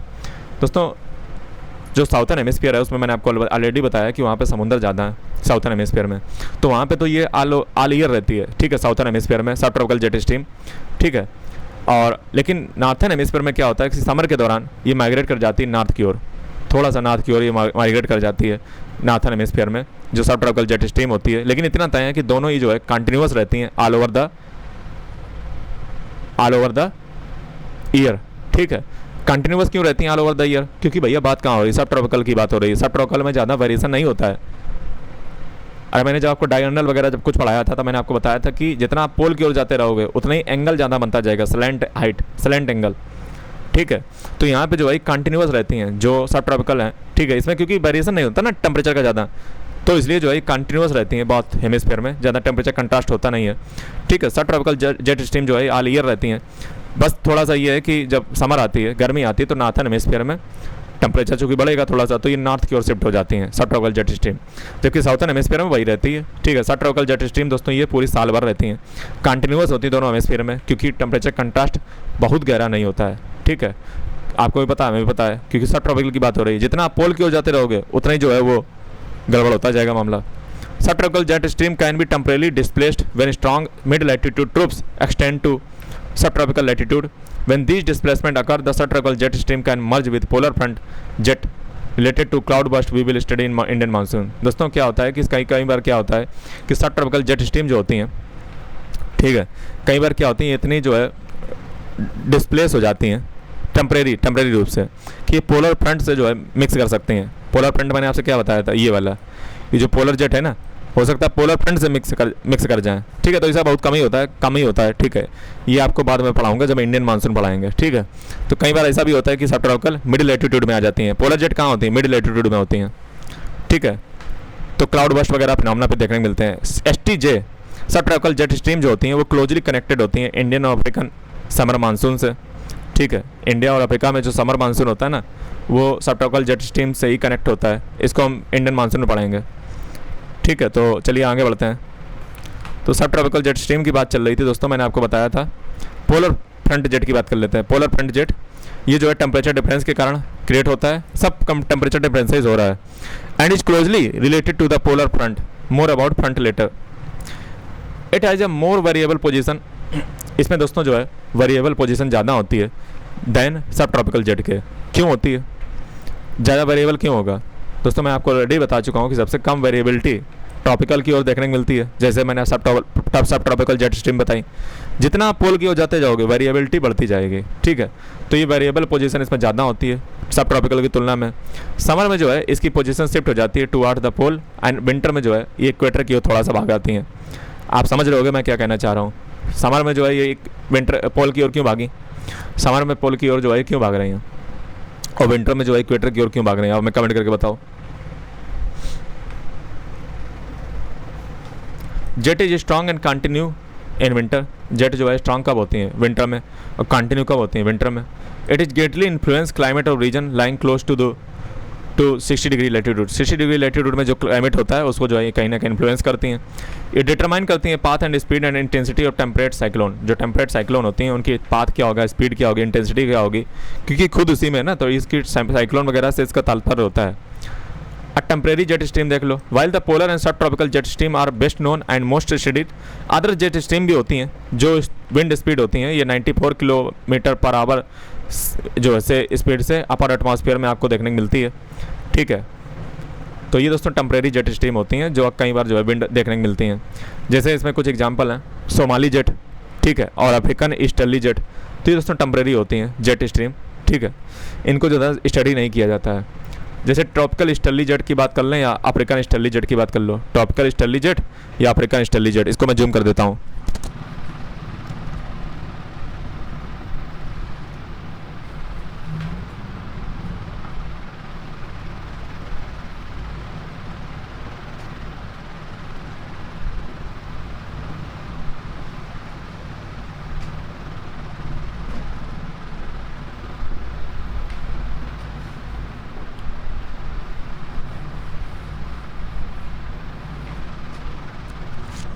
तो ट्रॉपिकल ईस्टर्ली जेट अगर आप देखोगे तो ये देखो, मैं किसकी बात कर रहा हूँ, ट्रॉपिकल ईस्टर्ली जेट, या इनको ही हम कहते हैं अफ्रीकन ईस्टर्ली जेट। ये देखो, ये ट्रॉपिकल ईस्टर्ली जेट आप देख रहे हो, ये देखो साउथ वेस्ट मानसून वाला नीचे से लाइन आ रहा है। ठीक है, तो ये जो नीचे से साउथ वेस्ट मानसून इंडिया की ओर नहीं आता है, और ये देखो ट्रॉपिकल ईस्टर्ली जेट इधर चल रही है। ठीक है, तो चलिए इसके बारे में बात करते हैं। There are also major high velocity wind in lower troposphere called low level jet stream. In the tropics, the most prominent of these are the Somali jet and African easterly jet. ये Somali jet और African easterly jet कहते हैं। और tropical easterly jet का दोस्तों unique and dominant feature ये है कि नॉर्थन हेमिस्फीयर में summer over southern Asia and northern Africa. दोस्तों ट्रॉपिकल जो ईस्टर्ली जेट होती हैं, ये इसकी मैं बात कर रहा हूँ। ये जो ट्रॉपिकल ईस्टर्ली जेट है ना, ये इधर जा रही हैं, किधर, लेफ्ट हैंड हाथ की ओर। ठीक है, तो ट्रॉपिकल ईस्टर्ली जेट होती हैं, ये क्या करती हैं, ये दोस्तों समर लाती हैं कहाँ पे, एशिया में और नॉर्थन अफ्रीका में। ठीक है, ये 5 डिग्री से 20 डिग्री नॉर्थन लैटिट्यूड के बीच में होती है ट्रॉपिकल ईस्टर्ली जेट।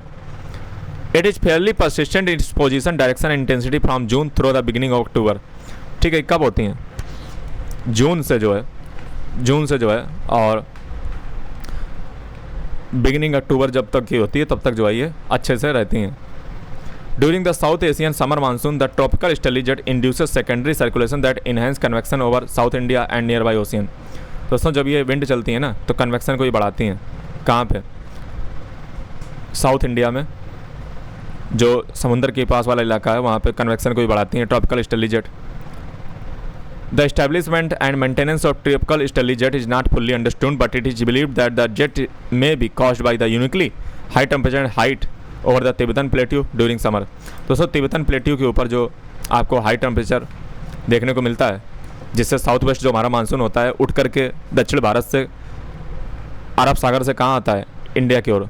क्योंकि आप देखिए ना, हाई टेम्परेचर अगर बन जाएगा, high temperature and height over the temperature plateau. दोस्तों टेम्परेचर जब तिब्बतन प्लेट्यू पे टेम्परेचर जब बढ़ेगा तो वहाँ पे लो प्रेशर डेवलप हो जाएगा। जब लो प्रेशर डेवलप हो जाएगा तो भारत का जो अरब वाला सी है, अरब का जो पानी है, वो दोस्तों जो है हाई प्रेशर यहाँ पे बन जाएगा। तो लो प्रेशर कहाँ बन गया, तिब्बत में। तो पानी जो है अरब सागर से उठेगा, तिब्बत की ओर जाएगा, तो भारत में वर्षा होगी, पानी होगा, बरसेगा। ठीक है, तो साउथ वेस्ट मानसून में भी जो इनका रोल आप मान सकते हो थोड़ा बहुत। ठीक है, तो जो टेम्परेचर बनता है ना, जो हाई टेम्परेचर और हाइट वगैरह जो तिब्बतन प्लेट्यू के ऊपर देखने को मिलती है समर के दौरान, तो इसका नतीजा ये होता है कि भारत में जो है पानी बरसता है। ठीक है, ट्रॉपिकल ईस्टर्ली जेट जो है पूरी तरीके से अभी तक इनको समझा नहीं जा चुका है। ठीक है, लेकिन ऐसा माना जाता है, बिलीव किया जाता है। Tropical easterly jet is the upper level venting system for the strong south west monsoon. तो साउथ वेस्ट मानसून दोस्तों इसी के पीछे जिम्मेदार होता है। साउथ वेस्ट मानसून क्यों आता है, क्योंकि ट्रॉपिकल ईस्टर्ली जेट जो है क्या करती हैं कि जो तिब्बतन प्लेट्यू उसको गर्म कर देती हैं, वहाँ पे लो प्रेशर डेवलप हो जाता है, और लो प्रेशर डेवलप के कारण जो अरब सी का पानी है वो दोस्तों जो है तिब्बत प्लेट्यू की ओर आएगा। क्योंकि नियम क्या है, हाई प्रेशर से लो प्रेशर, तो अरब सी हो गया हाई प्रेशर, तिब्बत प्लेट्यू गर्मी के कारण जो है वहाँ पे टेम्परेचर के कारण क्या बन गया, लो प्रेशर बन गया। ट्रॉपिकल ईस्टर्ली जेट के कारण तिब्बत पे क्या बन गया, तिब्बत बन गया लो प्रेशर। तो लो प्रेशर वहाँ पे बन गया, तो साउथ वेस्ट जो मानसून है, जो अरब सी का पानी उठ करके किधर जाएगा, तिब्बत की ओर जाएगा। जब जाएगा तो उत्तर भारत में पानी बरसाएगा। ठीक है, तो ये दोस्तों रिलेशन होता है अब हम बात करते हैं सोमाली जेट के बारे में। Somali jet among the most well known of the tropical LLJ. दोस्तों लीस्ट लो लेवल जेट की में अगर हम बात करें तो सबसे मोस्ट वेल नोन है सोमाली जेट, ठीक है, जिनको हम साउथ वेस्टर्ली भी कहते हैं। सोमाली जेट को साउथ वेस्टर्ली कहते हैं। Somali jet occurs during the summer over the northern Madagascar and off the coast of Somalia. The jet is more intense from June to August. ये जून से अगस्त के दौरान जो है काफ़ी इंटेंस रहती हैं। देखिए ये सोमाली जेट है, ये जो मेडागास्कर है ना और जो सोमाली है वहाँ से ये चलती हैं। जो मेडागास्कर है, ठीक है, और जो सोमाली है, तो वहाँ से अगर चल रही हैं तो ऐसा क्यों चल रही होंगी आप बताओ। सोमाली जेट अगर चल रही हैं, ठीक है, ये कब एक्टिव होती हैं? ये जून से अगस्त के दौरान, जून से अगस्त के दौरान ये जो है एक्टिव होती हैं, ठीक है। सोमाली जेट ये कहाँ पे ड्यूरिंग जो है ये समर जो है नॉर्थन मेडागास्कर और जो है ऑफ कोस्ट जो सोमालिया की है अफ्रीका की तरफ, ठीक है। It is a major cross equatorial flow from southern Indian ocean to central Arabian sea, ठीक है। ये साउथ इंडियन ओशियन से किधर की ओर फ्लो करती हैं? अरब सी की ओर। ये देखो ना जा रही हैं, अरब सी की ओर जा रही हैं, ठीक है। I split in the axis of jet over the Arab Sea, the more northern branch intersecting the west coast of India near 17 degree latitude, north latitude, while the southerly branch moves eastward just south of India। दोस्तों ये जो है मैं आपको बता दूं कि ये जो है जब अरब सी की ओर आती हैं तो दो ब्रांच में बढ़ जाती हैं। एक चली जाती है नॉर्थ की ओर और एक चली जाती है इंडिया के साउथ की ओर, ठीक है। तो एक जो है कहाँ ब्रांच कट जाती है तो नॉर्थन ब्रांच इंटरसेक्ट हो जाती है वेस्ट कोस्ट ऑफ इंडिया में, ठीक है, और दूसरी कहाँ शिफ्ट हो जाती है? साउथर्ली ब्रांच शिफ्ट हो जाती है east ward just south of India, India के साउथ की ओर, ठीक है। तो ये बात आपको याद होनी चाहिए कि जो अरब सी के पास देखो ये चलती तो सोमाली और मेडागास्कर से चलती हैं, तो अरब सी में आकर के स्प्लिट हो जाती हैं दो पार्ट में। एक चली जाती है वेस्ट कोस्ट ऑफ इंडिया के पास, दूसरी चली जाती है साउथ ऑफ इंडिया के पास। Jet remains relatively steady from June to September before moving southward to the southern Indian ocean during the winter, ठीक है। तो ये बस इसी का समय एक्टिव रहती हैं जून से सितंबर के बीच में Somali jet.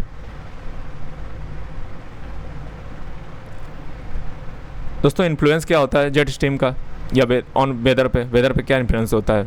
Jet stream help in maintenance of latitudinal heat balance by mass exchange of air. तो जेट स्ट्रीम क्या होती हैं? ये मास एक्सचेंज करती हैं एयर का, तो इससे क्या होता है? हीट बैलेंस बना रहता है।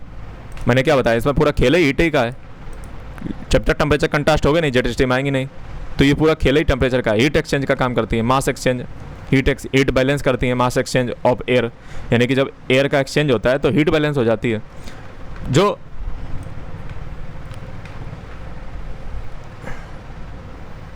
जो पोलर फ्रंट जेट होती हैं वो इन्फ्लुएंस करती हैं मिड लेटीट्यूड के वेदर को, डिस्टर्बेंस को, ठीक है। वहाँ पे सेवियर टाइप के आपको स्टॉर्म्स देखने को मिलेंगे। जेट स्ट्रीम दोस्तों इंटरफियर करती हैं सरफेस विंड सिस्टम के साथ। जब वहाँ पे जो पोलर फ्रंट जेट स्ट्रीम होती हैं, जब वो वहाँ का जो लोकल सरफेस विंड सिस्टम होता है उसके साथ जब इंटरफियर करती हैं तो वहाँ पे तूफान वगैरह और साइक्लोन वगैरह मैंने ऑलरेडी आपको बता रखा है कि जो टेम्परेट साइक्लोन वगैरह है आपको देखने को मिलेंगे पोलर फ्रंट जेट से। Jet stream also influence the path of temperate cyclone. मैंने आपको पहले बताया कि टेम्परेट साइक्लोन के जो होते हैं उनके पाथ को जो है डिटरमाइन करती हैं जेट स्ट्रीम, ठीक है। और प्रेसिपिटेशन कितना होगा वो टेम्परेट साइक्लोन जो है इसी से डिटरमाइन होता है। सब ट्रॉपिकल जेट स्ट्रीम होती हैं वो सम टेम्परेरी जेट स्ट्रीम होती हैं together influence Indian monsoon pattern. सब ट्रॉपिकल जेट स्ट्रीम क्या करती हैं?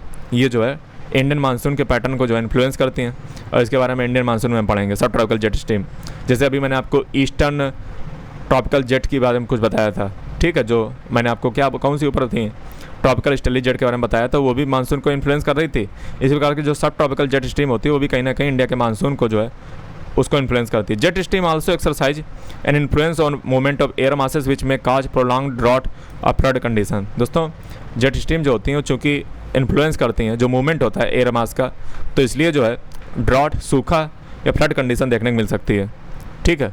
ये बात याद रखिएगा। तो कहीं पे सूखा कहीं पे जो है बाढ़ देखने को मिल सकती है। तो ये दोस्तों जेट स्ट्रीम का प्रभाव होता है, ठीक है, क्योंकि पूरा टेम्परेचर कंट्रास्ट पे जो है जेट स्ट्रीम चलती हैं। कहीं पे टेम्परेचर ज़्यादा कहीं पे टेम्परेचर कम, इसी पे पूरा खेल चलता है इनका। जेट स्ट्रीम और वेदर देख लेते हैं टेम्परेट रीजन में। जेट स्ट्रीम और वेदर टेम्परेट रीजन में। How does jet stream affect the weather in temperate region? तो जेट टेम्परेट रीजन में वेदर को कैसे अफेक्ट करती हैं जेट स्ट्रीम? पोलर फ्रंट जो जेट होती हैं प्ले करती हैं key role in determining the weather because they usually separate colder air and warmer air. Colder air और वार्मर एयर को जो है अलग अलग कर देती हैं। पोलर फ्रंट जेट होती हैं दोस्तों। फ्रंट मैंने क्या बात की, पोलर फ्रंट जेट, फ्रंट शब्द ही आ रहा है तो कोल्ड और वार्म एयर अलग अलग नहीं होगी। फ्रंट का मतलब फ्रंट बनना, फ्रंट मतलब एक बैटल ग्राउंड, जैसे आर्मी नहीं लड़ती जाकर कि भैया बैटल ग्राउंड है, तो उसी को फ्रंट कहते हैं। यानी कि जहाँ पे कोल्ड लेयर और एक वार्म एयर लेयर जो है मिलती आकर के, तो वार्म एयर जो है ऊपर चढ़ जाती है, कोल्ड एयर नीचे रह जाती है, तो इसको पोलर फ्रंट जेट कहते हैं, जो अभी मैंने आपको बताया। तो ये डिटरमाइन करती है वेदर को ठीक है, डिटरमाइन करती है वेदर को, क्योंकि ये जो है सेपरेट करती है किसको, कोल्ड एयर को, वार्म एयर को। जेट स्ट्रीम जनरली पुश करती हैं एयर मास को, ठीक है, और एयर मास को जब पुश करेंगे तो सीधी बात, जब पूरे एयर ही का तो खेल होता है तो वेदर सिस्टम को नहीं इन्फ्लुएंस कर देंगे। Polar front jet play a major role in determining the path and intensity of frontal precipitation and frontal cyclone. जो फ्रंट देखो इनका नाम ही है polar front jet, front jet, तो ये किसको इन्फ्लुएंस करेंगे, फ्रंटल प्रेसिपिटेशन को इन्फ्लुएंस करेंगे और फ्रंटल साइक्लोन को भी इन्फ्लुएंस करेंगे। फ्रंटल साइक्लोन बोले तो टेम्परेट साइक्लोन, क्योंकि होती किसमें पोलर फ्रंट जेट, टेम्परेट में ही तो होती हैं। वीक पोलर फ्रंट जेट क्या करेंगे, ये भी जो है ये क्या करेंगे, जो वीक पोलर फ्रंट जेट होती हैं वो स्लिपिंग कर देती हैं पोलर वर्टेक्स का इनटू टेम्परेट रीजन, ठीक है। जो पोलर वर्टेक्स होता है उसको जो है कहाँ पे स्लिप कर देती हैं, टेम्परेट रीजन में। अब आप कहोगे सर ये पोलर वर्टेक्स क्या होता है, ये सर पोलर वॉर्टेक्स क्या होता है, पोलर वॉर्टेक्स इसके बारे में बेटा हम बात करेंगे। अभी बस इतना डाल लो कि पोलर वॉर्टेक्स दोस्तों खतरनाक फिनोमेना होता है, जो आपको अमेरिका वगैरह जो जगह होती है ना, कनाडा वगैरह, वहाँ पे पोलर वॉर्टेक्स देखने को मिलता है। उससे ओजोन लेयर डिप्लीशन होता है, तो उनमें जो है इनका रोल होता है जेट स्ट्रीम का। तो ये जेट स्ट्रीम जब वीक होती है पोलर फ्रंट जेट, तो ये जो है पोलर वर्टेक्स जो होता है वो पोलर से उतर करके कहाँ जाता है, टेम्परेट रीजन में उतर आता है। इसके बारे में बात करेंगे, अभी फिलहाल इतना जान लो कि पोलर वर्टेक्स का जो है इसका रोल होता है जेट स्ट्रीम का। Polar jet has distinct peak and trough. Polar jet की जो है डिस्टिंक्ट पीक होती है और रिज होती है, ट्रुप होती है। मतलब ये होगा मेंडरिंग जो करती है ना, तो ऊपर वाली को कहते हैं पीक या रिज और नीचे वाले कहते हैं trough. Ridges occur where the warm air pushes against the cold air. Ridges कहाँ पे होती हैं, जहाँ पे वार्म एयर जो है पुश करती है किसको, कोल्ड एयर को। ट्रुप कहाँ पे होती है, जहाँ पे कोल्ड एयर, ट्रुप दोस्तों नीचे रहती है, नीचे वाला जो नहीं, नीचे वाली लाइन होती है उसको कहते हैं ट्रुप। अरे इसको कहते हैं ट्रुप। ये जो जैसे ये जो नीचे है ना, ये जो है ये ट्रुप है, ठीक है। ट्रुप कहाँ पे होती है, जब कोल्ड एयर जो है ड्रॉप करती है वार्म एयर में। कोल्ड एयर जब ड्रॉप करती है किसमें, वार्म एयर में, तब दोस्तों जो है कोल्ड एयर का मतलब वही होता है low pressure. The condition occurs due to weak jet stream which is weak due to lesser temperature contrast. Weak jet stream कब होगी, जब लेसर टेम्परेचर कंट्रास्ट होगा, मेंडरिंग ज़्यादा होगी। तो लेसर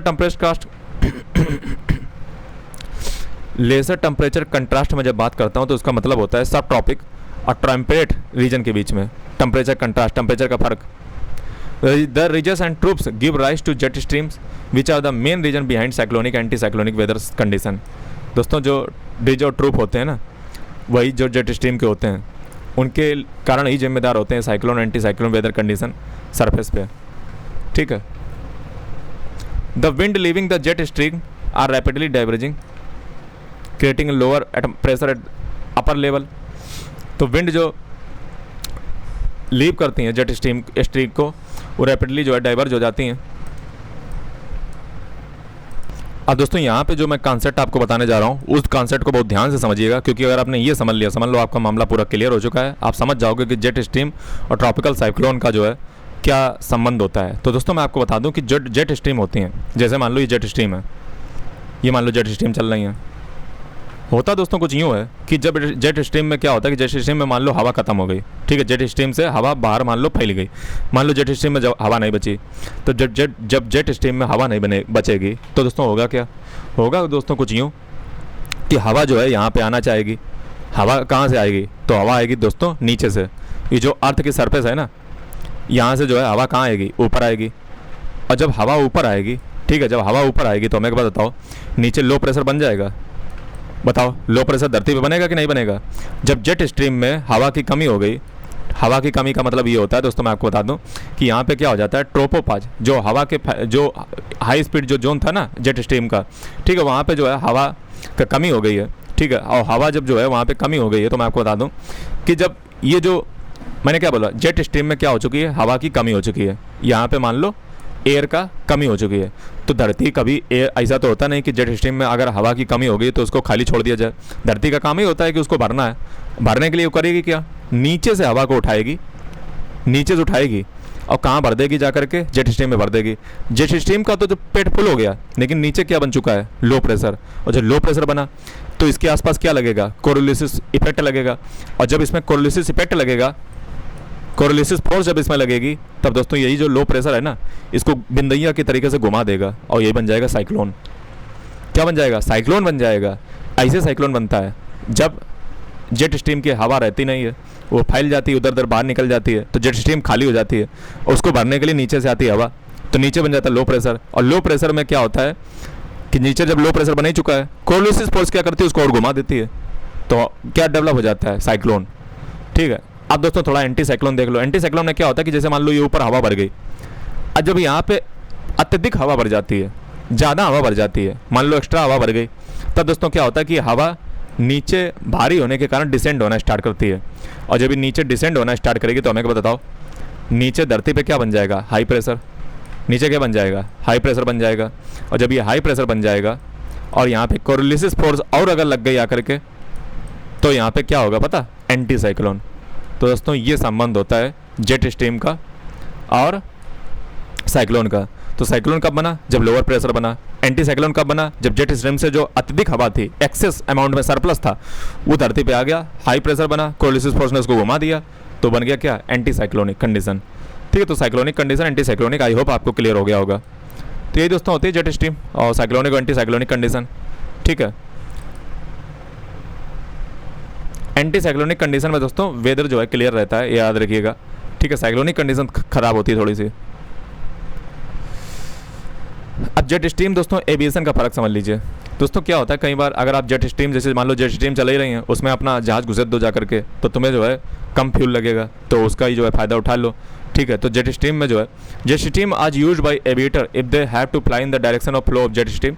अगर आपको जेट स्ट्रीम के फ्लो में ही जा रहे हो तो हेलीकॉप्टर को जो है वहीं पे गुजर दो जा करके, तो जो है आपको कम फ्यूल जो है खर्च होगा। एंड और याद रखिएगा जेट स्ट्रीम के अपोजिट डायरेक्शन में नहीं चलना है। समझ लो, पता चला तुम जहाँ जेट स्ट्रीम जा रहे हैं उसी की अपोजिट डायरेक्शन में घुस गए जा करके, तो ऐसा नहीं करना है।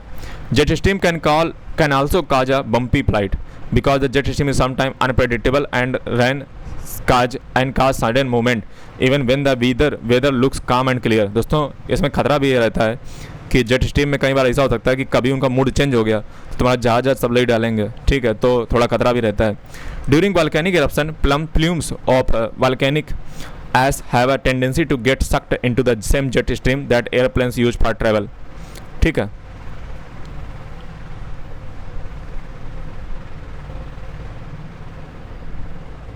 तो ये बात आप याद रखिएगा। ठीक है।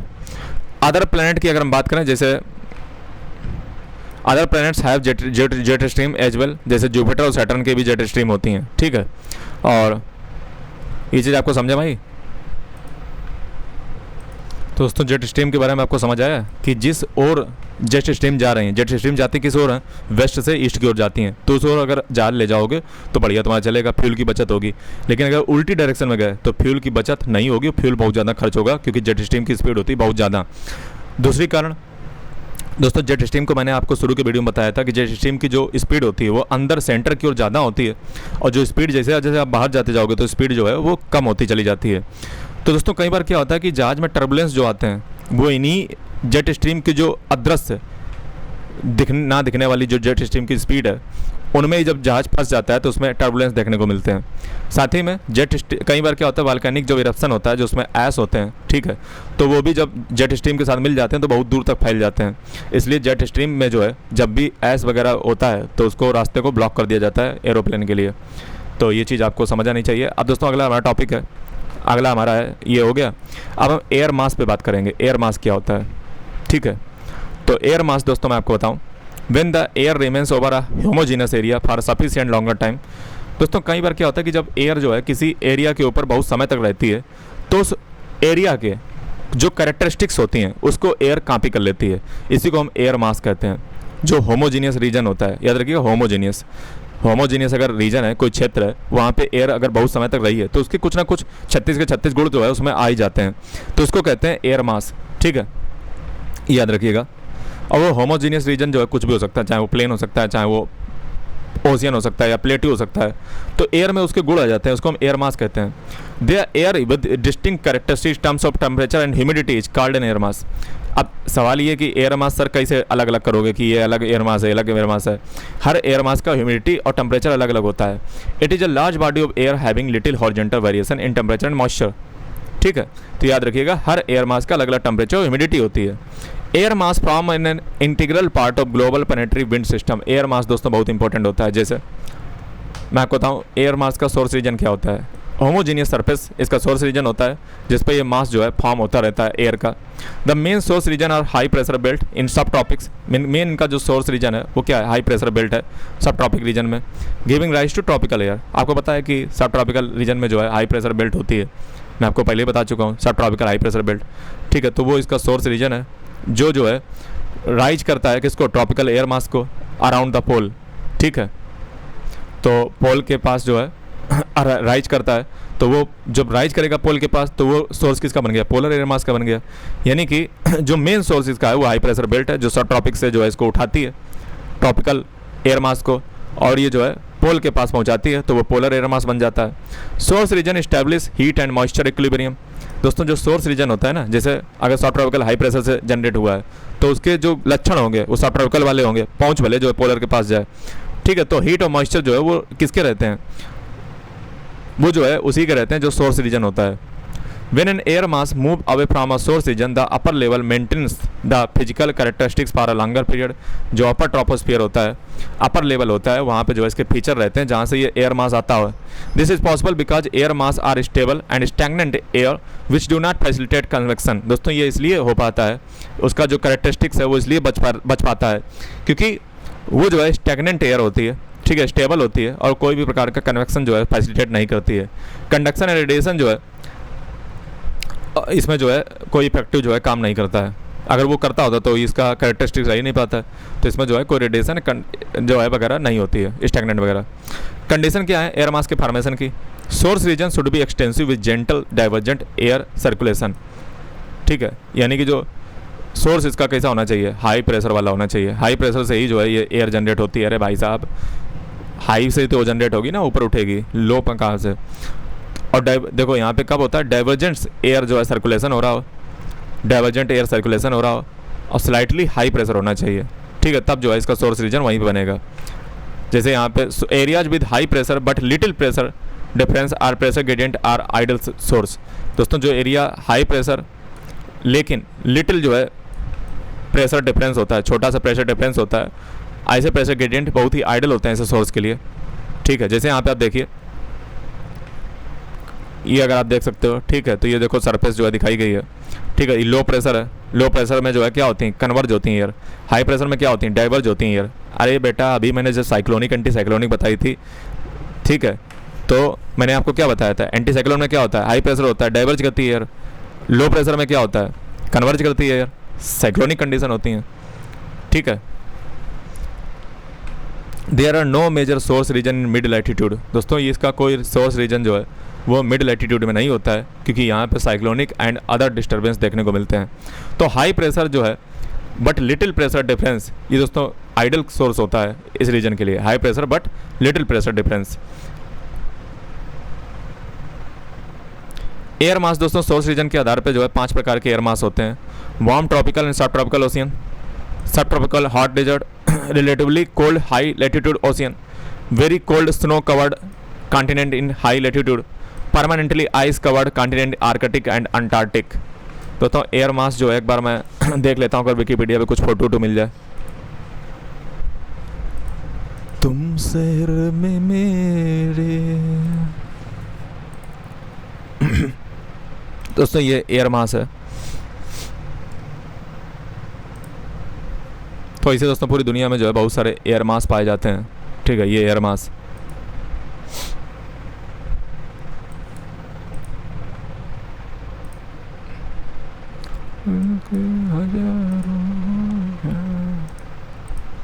तो अभी मैं दोस्तों आपको एयर मास सोर्स रीजन के आधार पर बताया कि 5 टाइप्स के होते हैं और ये जो है एयर टाइप को रिकॉग्नाइज किया जाता है। जैसे मरी टाइम ट्रॉपिकल एयर मास, कॉन्टिनेंटल ट्रॉपिकल एयर मास, मैरीटाइम पोलर एयर मास, कॉन्टिनेंटल पोलर एयर मास, कॉन्टिनेंटल आर्कटिक एयर मास। ठीक है, ये दोस्तों रिकॉग्नाइज किए गए हैं जो 5 टाइप के, और ये मेजर सोर्स रीजन है, ये मेजर सोर्स रीजन है 5। और जो नीचे मैंने आपको बताया ये एयर मास जो है रिकॉग्नाइज किए गए हैं। जैसे अगर आप विकिपीडिया वाले फोटो में देखो, ये वही तो है, ये इनका शॉर्टकट ही तो नाम है, ये देखो ना MT।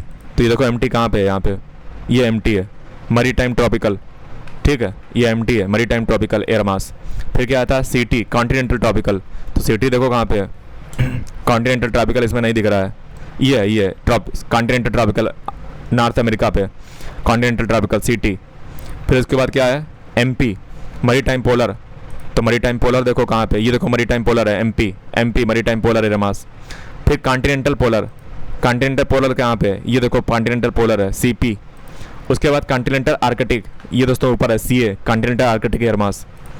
ठीक है, tropical air masses are warm and polar air masses are cold, बच्चे को भी पता होगा। ठीक है, हीट ट्रांसफर प्रोसेस जो है that warms or cools the air takes place slowly.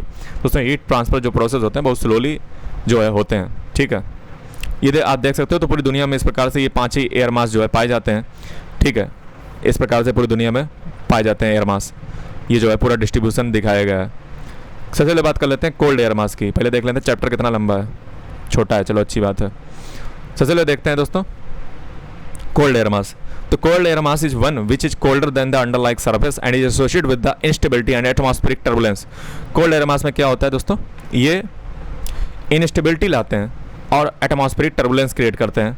Cold air mass, cold air mass कहाँ पे होते हैं दोस्तों, जो है जब कोई surface, cold air mass is one which is colder than the underlying surface. ये दोस्तों जो अंडरलाइंग सरफेस होती है उससे जो है कोल्ड होते हैं। इसके कोल्ड एयर मास के रीजन क्या है, आर्कटिक ओशियन। ठीक है, आर्कटिक ओशियन कोल्ड और मॉइस्ट होता है। साइबेरिया कोल्ड एंड ड्राई होता है। Northern Canada cold and dry है। Southern ocean cold and moist है। ठीक है, तो cold air mass, cold air mass को किससे दिखाया जाता है। ठीक है, तो कोल्ड एयर मास हो गया। उसके बाद वार्म एयर मास की बात कर लो। वार्म एयर मास जो है वो होता है जो अंडरलाइंग सरफेस है उससे वार्म हो, वो ये जो है स्टेबल होता है, वेदर कंडीशन लाता है, स्टेबल वेदर कंडीशन। दोस्तों वार्म एयर मास जैसे मैं आपको बताऊं, सारा डेजर्ट वार्म एंड ड्राई है, और tropical ocean warm and moist है। ठीक है, तो वार्म सोर्स रीजन मैंने आपको बता दिए ट्रॉपिकल एयर मास के, और जो कोल्ड सोर्स रीजन थे वो पोलर एयर मास के थे। अब दोस्तों एयर मास का वर्ल्ड वेदर पे इन्फ्लुएंस क्या होता है। Properties of an air mass which influence the complaint weather are vertical distribution temperature. तो ये जो है वर्टिकली डिस्ट्रीब्यूशन करते हैं टेम्परेचर का। ठीक है, स्टेबिलिटी और इंस्टेबिलिटी लाते हैं और मॉइस्चर कंटेंट लाते हैं एयर मास, क्योंकि मैंने शुरू में आपको क्या बताया था, टेम्परेचर और ह्यूमिडिटी से इसका तात्पर्य है सीधा सा। तो एयर मास क्या करते हैं, इन्फ्लुएंस करते हैं वेदर को, वर्टिकल डिस्ट्रीब्यूशन जो टेम्परेचर का होता है वेदर में दोस्तों, जो वर्टिकल टेम्परेचर डिस्ट्रीब्यूशन का होता है उसको इन्फ्लुएंस करते हैं vertically. Air masses carry atmospheric moisture from ocean to continent and cause precipitation over land mass. Air mass क्या करते हैं, एटमॉस्फेरिक मॉइस्चर को जो है लेकर के जाते हैं ओशियन से कॉन्टिनेंट पे और प्रेसिपिटेशन वहाँ पे करवाते हैं। They transport latent heat thus removing the latitudinal heat balance. दोस्तों ये लेटेंट हीट को भी जो है लेकर जाते हैं, ट्रांसपोर्ट करते हैं, तो इससे जो एक हीट बैलेंस है वो बना रहता है। ठीक है, लेटेंट हीट को जो है ट्रांसफर कर देते हैं। Most of the migratory atmospheric disturbance such as cyclone and storm originate at the contact zone between different air masses and the weather associated with these disturbances determined by the characteristics of the air masses involved। दोस्तों कई प्रकार के दुनिया में जो cyclonic आपको condition देखने को मिलती हैं, साइक्लोन वगैरह और चाहे तूफान वगैरह और चाहे वेदर एसोसिएटेड, ये अक्सर आपको देखने को मिलेगा कि दो एयर मास ही वहाँ पे कोई ना कहीं जो है उनमें डिस्टर्बेंस हो रहा होगा। जब दो एयर मास जो है उसमें इन्वॉल्व होते हैं तभी इस प्रकार की कंडीशन प्रेजेंट होती हैं, चाहे वो स्टॉर्म हो, चाहे साइक्लोन हो, चाहे वो कोई वेदर एसोसिएशन फिनोमेना हो। ठीक है, एयर मास का क्लासिफिकेशन मैंने आपको ऑलरेडी बता दिया है कि broadly air mass are classified into polar and subtropical air mass. Both the polar and continental air mass can be either of maritime और कॉन्टिनेंटल टाइप। पोलर और जो कॉन्टिनेंटल एयर मास होते हैं, मैंने आपको बताया कि इनको भी जो है ये मैरीटाइम भी हो सकते हैं और कॉन्टिनेंटल भी हो सकते हैं। ठीक है, तो पोलर और ट्रॉपिकल एयर मास में जो है इनको ब्रॉडली डिफाइन किया जाता है, लेकिन जो जो जो जो पोलर और कॉन्टिनेंटल एयर मास होते हैं वो जो है मैरीटाइम या कॉन्टिनेंटल टाइप के हो सकते हैं। मतलब मरीन में है तो मैरीटाइम हो गया, कॉन्टिनेंट में कॉन्टिनेंटल हो गया। मोस्टली अब इतना समझ लीजिए कि एयर मास दो प्रकार के होते हैं, पोलर होता है, ट्रॉपिकल होता है। Continental air continental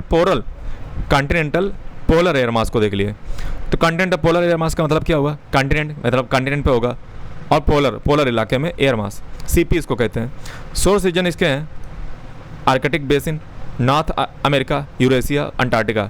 These air masses are characterized by the dry, cold and stable condition.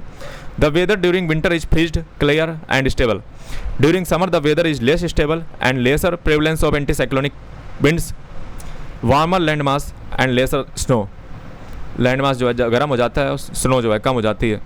और इस प्रकार का वेदर जो है वो कैसा होता है, लेस स्टेबल होता है। जब लेस स्टेबल होगा, अगर स्टेबल ही नहीं है तो आपको पता है कि साइक्लोनिक कंडीशन होगी, यानी कि कौन सी कंडीशन कम होगी, anti cyclonic condition. Anti cyclonic condition में ही जो है स्टेबल वेदर रहता है। जब यहाँ पे स्टेबल वेदर है ही नहीं तो यहाँ पे एंटी साइक्लोनिक विंड जो है कम हो जाएंगी, समझ रहे। तो कॉन्टिनेंटल जो पोलर एयर मास होता है वो मैंने आपको बता दिया, Arctic basin, north American basin, north America और यूरेशिया, अंटार्कटिका में ड्राई, कोल्ड और स्टेबल कंडीशन होती है, ठीक है। इसका एयर मास का ये कंडीशन होती है।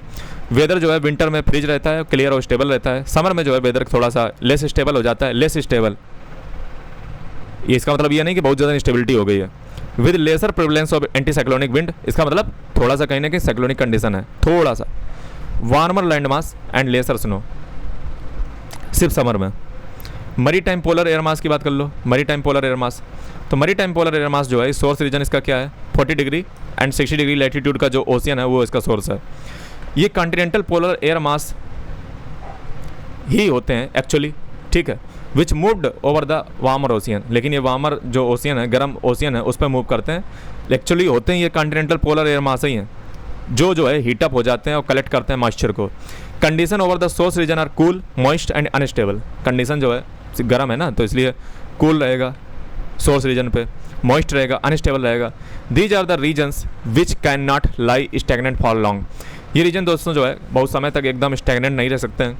The weather during winter is characterize by the high humid, overcast sky and occasional fog and the precipitation. यानी कि विंटर के दौरान जो है इसमें हाई ह्यूमिडिटी देखने को मिलती है, मॉइस्चर कंटेंट कर लिया ना कैचअप, ओवरकास्ट स्काई और ओकेशनल फॉग वगैरह और प्रेसिपिटेशन देखने को मिलती है। ड्यूरिंग समर जो है यहाँ पे वेदर बहुत क्लियर रहता है, उसका अपोजिट है पिछले वाले का, क्लियर रहता है, फेयर रहता है, स्टेबल रहता है। तो पोलर की हमने बात कर ली, कॉन्टिनेंटल पोलर एयर मास की बात कर ली, CP. Maritime polar air mass की बात कर ली, एमपी। अब कॉन्टिनेंटल ट्रॉपिकल एयर मास की बात कर लो, continental tropical air mass. Source region इसके क्या है, सोर्स रीजन है इसका सारा अफ्रीका में, वेस्ट एशिया एंड ऑस्ट्रेलिया, ये इसके जो है सारा हैं। इसमें ट्रॉपिकल और सब ट्रॉपिकल जो डेजर्ट होते हैं, चाहे वो सारा क्यों अफ्रीका में और वेस्ट एशिया ऑस्ट्रेलिया के आ जाते हैं, ठीक है। Continental tropical air mass, these air mass are dry, hot and stable and do not extend beyond the source. ये जो है सोर्स के बियॉन्ड नहीं जाते हैं। They are dry throughout the year, यानी कि पूरे साल भर जो है ड्राई रहते हैं, सूखे रहते हैं। Continental tropical air mass. Maritime tropical air mass कैसे होते हैं, maritime tropical air mass source region इनका है, ठीक है, ट्रॉपिक्स एंड सब ट्रॉपिक्स, जैसे Mexican gulf, Pacific and Atlantic ocean, ये इसके जो है सोर्स रीजन है। These air masses are warm, humid and unstable. तो एयर मास कैसे होते हैं, ये वार्म होते हैं, ह्यूमिड होते हैं और अनस्टेबल होते हैं। वेदर इनका विंटर के दौरान जो है काफ़ी मिल्ड टेम्परेचर रहता है, ठीक है, और ओवरकास्ट करते हैं स्काई को और विद फॉग, ठीक है। वेदर के दौरान इनका वेदर ऐसे ही रहता है, मिल्ड टेम्परेचर रहता है। ड्यूरिंग समर क्या होता है, weather is characterize by the high temperature, high humidity, cumulus cloud और कन्वेक्शनल रेनफॉल होती है। तो ये दोस्तों एयर मास सब खत्म हो चुके हैं, ठीक है, ये चीज़ें हैं। अब आगे हम बढ़ते हैं एयर मास के आगे फ्रंट की ओर, फ्रंट, ठीक है। तो फ्रंट देखते हैं, फ्रंट क्या होते हैं। फ्रंट की ओर जो है अब हम आगे बढ़ रहे हैं। तो फ्रंट जो है मैं आपको पहले बता चुका हूँ, जहाँ पे जो है दो एयर मास मिल जाया करके, एक कोल्ड एयर मास, एक वार्म एयर मास, वहीं पे बनेगा फ्रंट। मतलब बैटल ग्राउंड मान लो, जहाँ पे जो है लड़ाई युद्ध होती है। जैसे मान लो एक कोल्ड एयर मास है, एक वार्म एयर मास है, दोनों मिल जा करके तो एक बैटल ग्राउंड बनेगा ना, उसी को हम कहते हैं front. Front are the typical feature of mid latitude weather. ये मिड लैटिट्यूड वेदर पे जो आपको देखने मिलते हैं, जैसे 30 डिग्री से 60 degree north and south latitude पे टेम्परेट रीजन में मिलते हैं।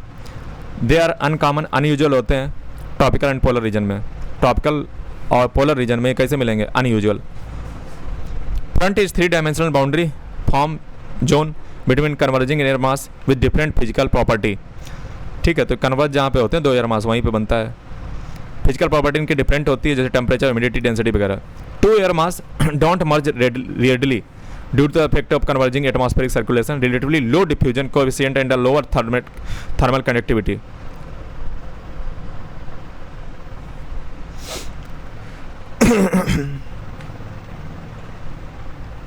फ्रंट का फॉर्मेशन देखिए, जब फ्रंट का फॉर्मेशन होता है तो उसको हम कहते हैं फ्रंटोजेनेसिस, यानी कि दो वार जोन है दो एयर मास के बीच के,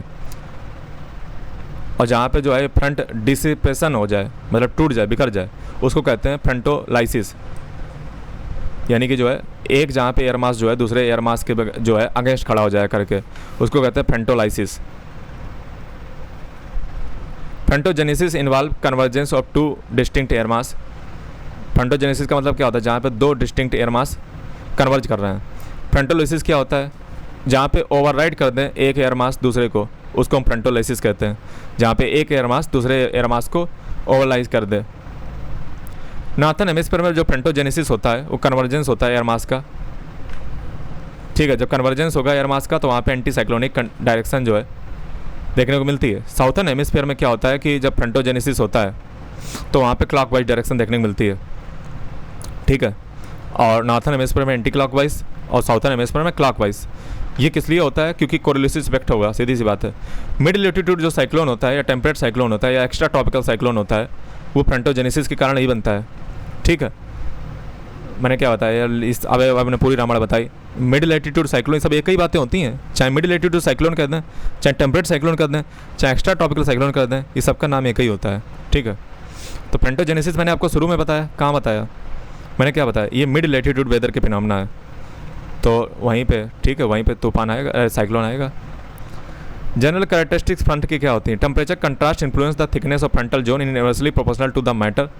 दो air mass with higher temperature difference do not merge readily. इसको एक बार समझ लीजिए। अब यहाँ पे दोस्तों आपको एक चीज़ समझने की बहुत ज़रूरत है, सख्त ज़रूरत है। वो चीज़ दोस्तों क्या है? कई बार दोस्तों क्या होता है, यहाँ पे जैसे एक लाइन लिखी हुई है, मैं आपको पढ़ के बताता हूँ। Temperature contrast influence the thickness of frontal zone in inversely proportional to the minor. Two air mass with higher temperature difference do not merge readily so the front form is less thick. इसका मतलब क्या हुआ? इसका मतलब ये हुआ, देखो होता क्या है कि जब जैसे मान लो दो एयर मास हैं, ठीक है, एक मान लो एक एयर मास ये है, ठीक है, एक मान लो एयर मास ये है, ये मान लो वार्म एयर मास है। ये कैसा है? वार्म एयर मास है। अरे यार ये वार्म एयर मास है, ठीक है, डब्लू बना दिया, मान लो ये वार्म एयर मास है। और एक मान लो नीचे से एयर मास आया, ये नीचे से एयर मास आया, ये मान लो कोल्ड एयर मास है। ठीक है, दोस्तों होता क्यों या ये है, मैं बताना ये चाह रहा हूँ कि जब ये दोनों टक्करी के होंगे, जैसे मान लो ये बहुत गर्म है और ये मान लो जो ठंडा वाला ये बहुत एकदम चिल्ड ठंडा है, तो जब ये आपस में दोनों टकराएंगे, जब ये आपस में दोनों मर्ज करेंगे तो ये बहुत पतली सी लेयर बनाएंगे, मोटी नहीं बनाएंगे। क्योंकि आप देखिए ना टक्करी का मामला है तो इनके बीच जो लेयर बनती है दोस्तों मैं बता दूं बहुत ही पतली फ्रंट बनता है। फ्रंट कैसा बनता है? बहुत थिक नहीं बनता है, बहुत ही पतला फ्रंट बनता है। यही बात वहाँ पे लिखी हुई है कि two air mass with high temperature difference do not merge readily. इसलिए बहुत ऐसे नहीं मर्ज हो जाते हैं कि आओ चलो हाथ मिला लें, एकदम नहीं मर्ज होते हैं। सो the front formed is less thick, यानी कि जो फ्रंट फॉर्म होता है बहुत पतला होता है, मोटा नहीं होता है। अब दोस्तों यहाँ पे एक बात और समझिए, देखिए फ्रंट भी दो प्रकार के होते हैं। फ्रंट भी मैंने क्या बताया? फ्रंट भी दोस्तों दो प्रकार के होते हैं। जैसे मैं आपको बताऊं तो फ्रंट कैसे होते हैं? फ्रंट दोस्तों दो प्रकार के देखने को मिलते हैं। ठीक है, अगर आपको कोल्ड, अगर आपको मान लो स्टेट एकदम सीधा फ्रंट देखने को मिल रहा है, स्टीप, ठीक है, जैसे मान लो एकदम, मैं आपको दिखा दूं, एक सेकंड मुझे थोड़ा सा अनुमति दीजिए। ठीक है, मैं आपको एक सेकंड अच्छे से दिखा देता हूँ। जैसे मान लो एक ये वार्म फ्रंट, ये मान लो कोल्ड फ्रंट था, ठीक है, और एक और बना लो मान लो, ठीक है, तो एक मान लो इधर, अरे यार चलो बनना ही बनना है, फिलहाल इसे आते ही चलो बना देते हैं। दोस्तों एक बात याद रखिएगा, मैंने फ्रंट आपको पहले बता रखा है कि जब भी जैसे मान लो एक ये वार्म फ्रंट है और ये मान लो नीचे कोल्ड फ्रंट है, जब ये आपस में दोस्तों टकराते हैं तो मैंने क्या बताया कि इनकी थिकनेस किस पे डिपेंड करती है? ये थिकनेस इस बात पर डिपेंड करती है कि उनके बीच में टेम्परेचर कंट्रास्ट कितना है। अगर इनके बीच में टेम्परेचर कंट्रास्ट बहुत कम है, यानी कि टेम्परेचर कंट्रास्ट बहुत कम है, तो क्या देखने को मिलेगा कि जो फ्रंट है वो बहुत पतला बनेगा, ज़्यादा मोटा नहीं बनेगा। लेकिन टेम्परेचर कंट्रास्ट अगर बहुत ज़्यादा है, मतलब टेम्परेचर का डिफरेंस ज़्यादा है, तो फिर जो है वहाँ पे जो थिकनेस जो है वो बढ़ जाएगी फ्रंट की। ये बात याद रखिएगा, नोट कर लीजिएगा, ठीक है। तो अब मैं ये बता रहा हूँ कि देखो कई बार क्या होता है कि जैसे मान लो ये बहुत ही स्टीप, एकदम स्टीप जो है, अगर तुम्हारी जो है फ्रंट बन रहा है बहुत ही स्टीप, तो इसका मतलब है ये कैसा होगा, ये कोल्ड होगा। ये कैसा होगा, ये कोल्ड फ्रंट बनेगा, ठीक है। ये कोल्ड फ्रंट बनता है और ये बहुत ही वायलेंट बनता है, मतलब यहाँ पे पानी बहुत कर्रे बरसता है, ठीक है। बहुत ही भयानक सिचुएशन बनती है जब इस प्रकार का स्टीप एकदम जो है फ्रंट बने, इसको हम कोल्ड फ्रंट कहते हैं। और जब ये फ्रंट बहुत जेंटली बने, जेंटली मतलब चलो बन रहा है, मतलब ऐसे जो है एकदम आराम आराम, तो इसको कहते हैं वार्म फ्रंट। इसको हम वार्म फ्रंट कहते हैं। जब ये जेंटल बने, जेंटल इसकी स्लोप होता है, इसको क्या कहते हैं, वार्म फ्रंट कहते हैं। और ये कोल्ड वाले से थोड़ा सा कम जो है पानी बरसाता है और कम जो है सिचुएशन ख़राब करता है। कोल्ड वाला बड़ा डेंजर होता है, जो स्टीप एकदम फ्रंट बनता है, एकदम स्टीप ढलान, ठीक है। तो ये बात समझे भाई। दूसरी बात दोस्तों एक और आप याद रखिएगा, थोड़ा सा बात मैं आपको एक और बता दूँ कि दोस्तों होता कुछ यूँ है कि जैसे एक ये वार्म एयर मास होता है और ये कोल्ड, जैसे क्या होता है वार्म एयर मास और कोल्ड एयर मास से जब टकराता है तो वार्म वाला तो ऊपर चला जाता है, गर्म वाला ऊपर चला जाता है, कोल्ड वाला नीचे आ जाता है। ये सबको पता है कि भारी वाला नीचे रहेगा, कोल्ड वाला नीचे रहेगा, वार्म वाला ऊपर चला जाएगा। तो जब वार्म एयर मास ऊपर जाता है तो दोस्तों इनके बीच में कोई भी हवा जा रही होती है, जैसे मान लो यहाँ से हवा निकल रही है, ले जाए मुझे कहाँ हवा है, तो हवा जा रही है। तो दोस्तों ये हवा क्या होती है, जैसे आप देखिए ना यहाँ पे प्रेशर में चेंज हो रहा है, कोल्ड वाला यार हाई प्रेशर होगा, जो वार्म एयर वाला होगा वो लो प्रेशर होगा। तो होता क्या है कि हवा जो है ये डिफ्लेक्ट कर जाती है। ये एयर क्या होगी, डिफ्लेक्ट नहीं करेगी। अरे सीधी सी बात है यार, डिफ्लेक्शन का फिनोमेना सीधी सी बात होगी। अगर कोल्ड से अगर कोई हवा जा रही है, वार्म में एकदम घुस रही जा करके है, तो वार्म में लो प्रेशर कम है, कोल्ड में जो ज़्यादा है, तो क्या होगा, एयर जो है वो डिफ्लेक्ट कर जाएगी, ठीक है। एयर क्या होता है, डिफ्लेक्ट कर जाएगी। दूसरी ओर जो वार्म एयर मास है ये दोस्तों जब ऊपर उठता है, जब ये मान लो इसके ऊपर चढ़ जाता है, ऊपर उठ जाता है, तो इसमें क्या होता है कि ये जो है इसमें थोड़े समय बाद क्या स्टार्ट हो जाता है, कंडेंसेशन स्टार्ट हो जाता है। कंडेंसेशन का मतलब कि वेपर किस में बदल जाएगा, वाटर वेपर में बदल जाएगा।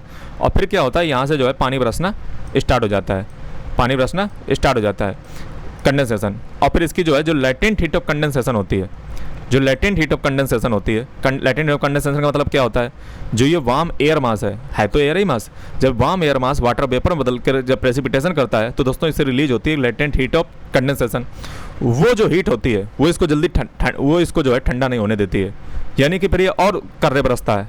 तो ये चीज़ आपको समझ आनी चाहिए कि लेटेंट हीट ऑफ कंडेंसेशन जो हीट निकल रही है जब पानी बरस रहा है, लेटेंट हीट ऑफ कंडेंसेशन क्या होती है, पिछले वीडियो में अगर देखे होगे तो बेटा हमें कुछ नहीं बताने की जरूरत पड़ती है, सब बता चुका हूँ।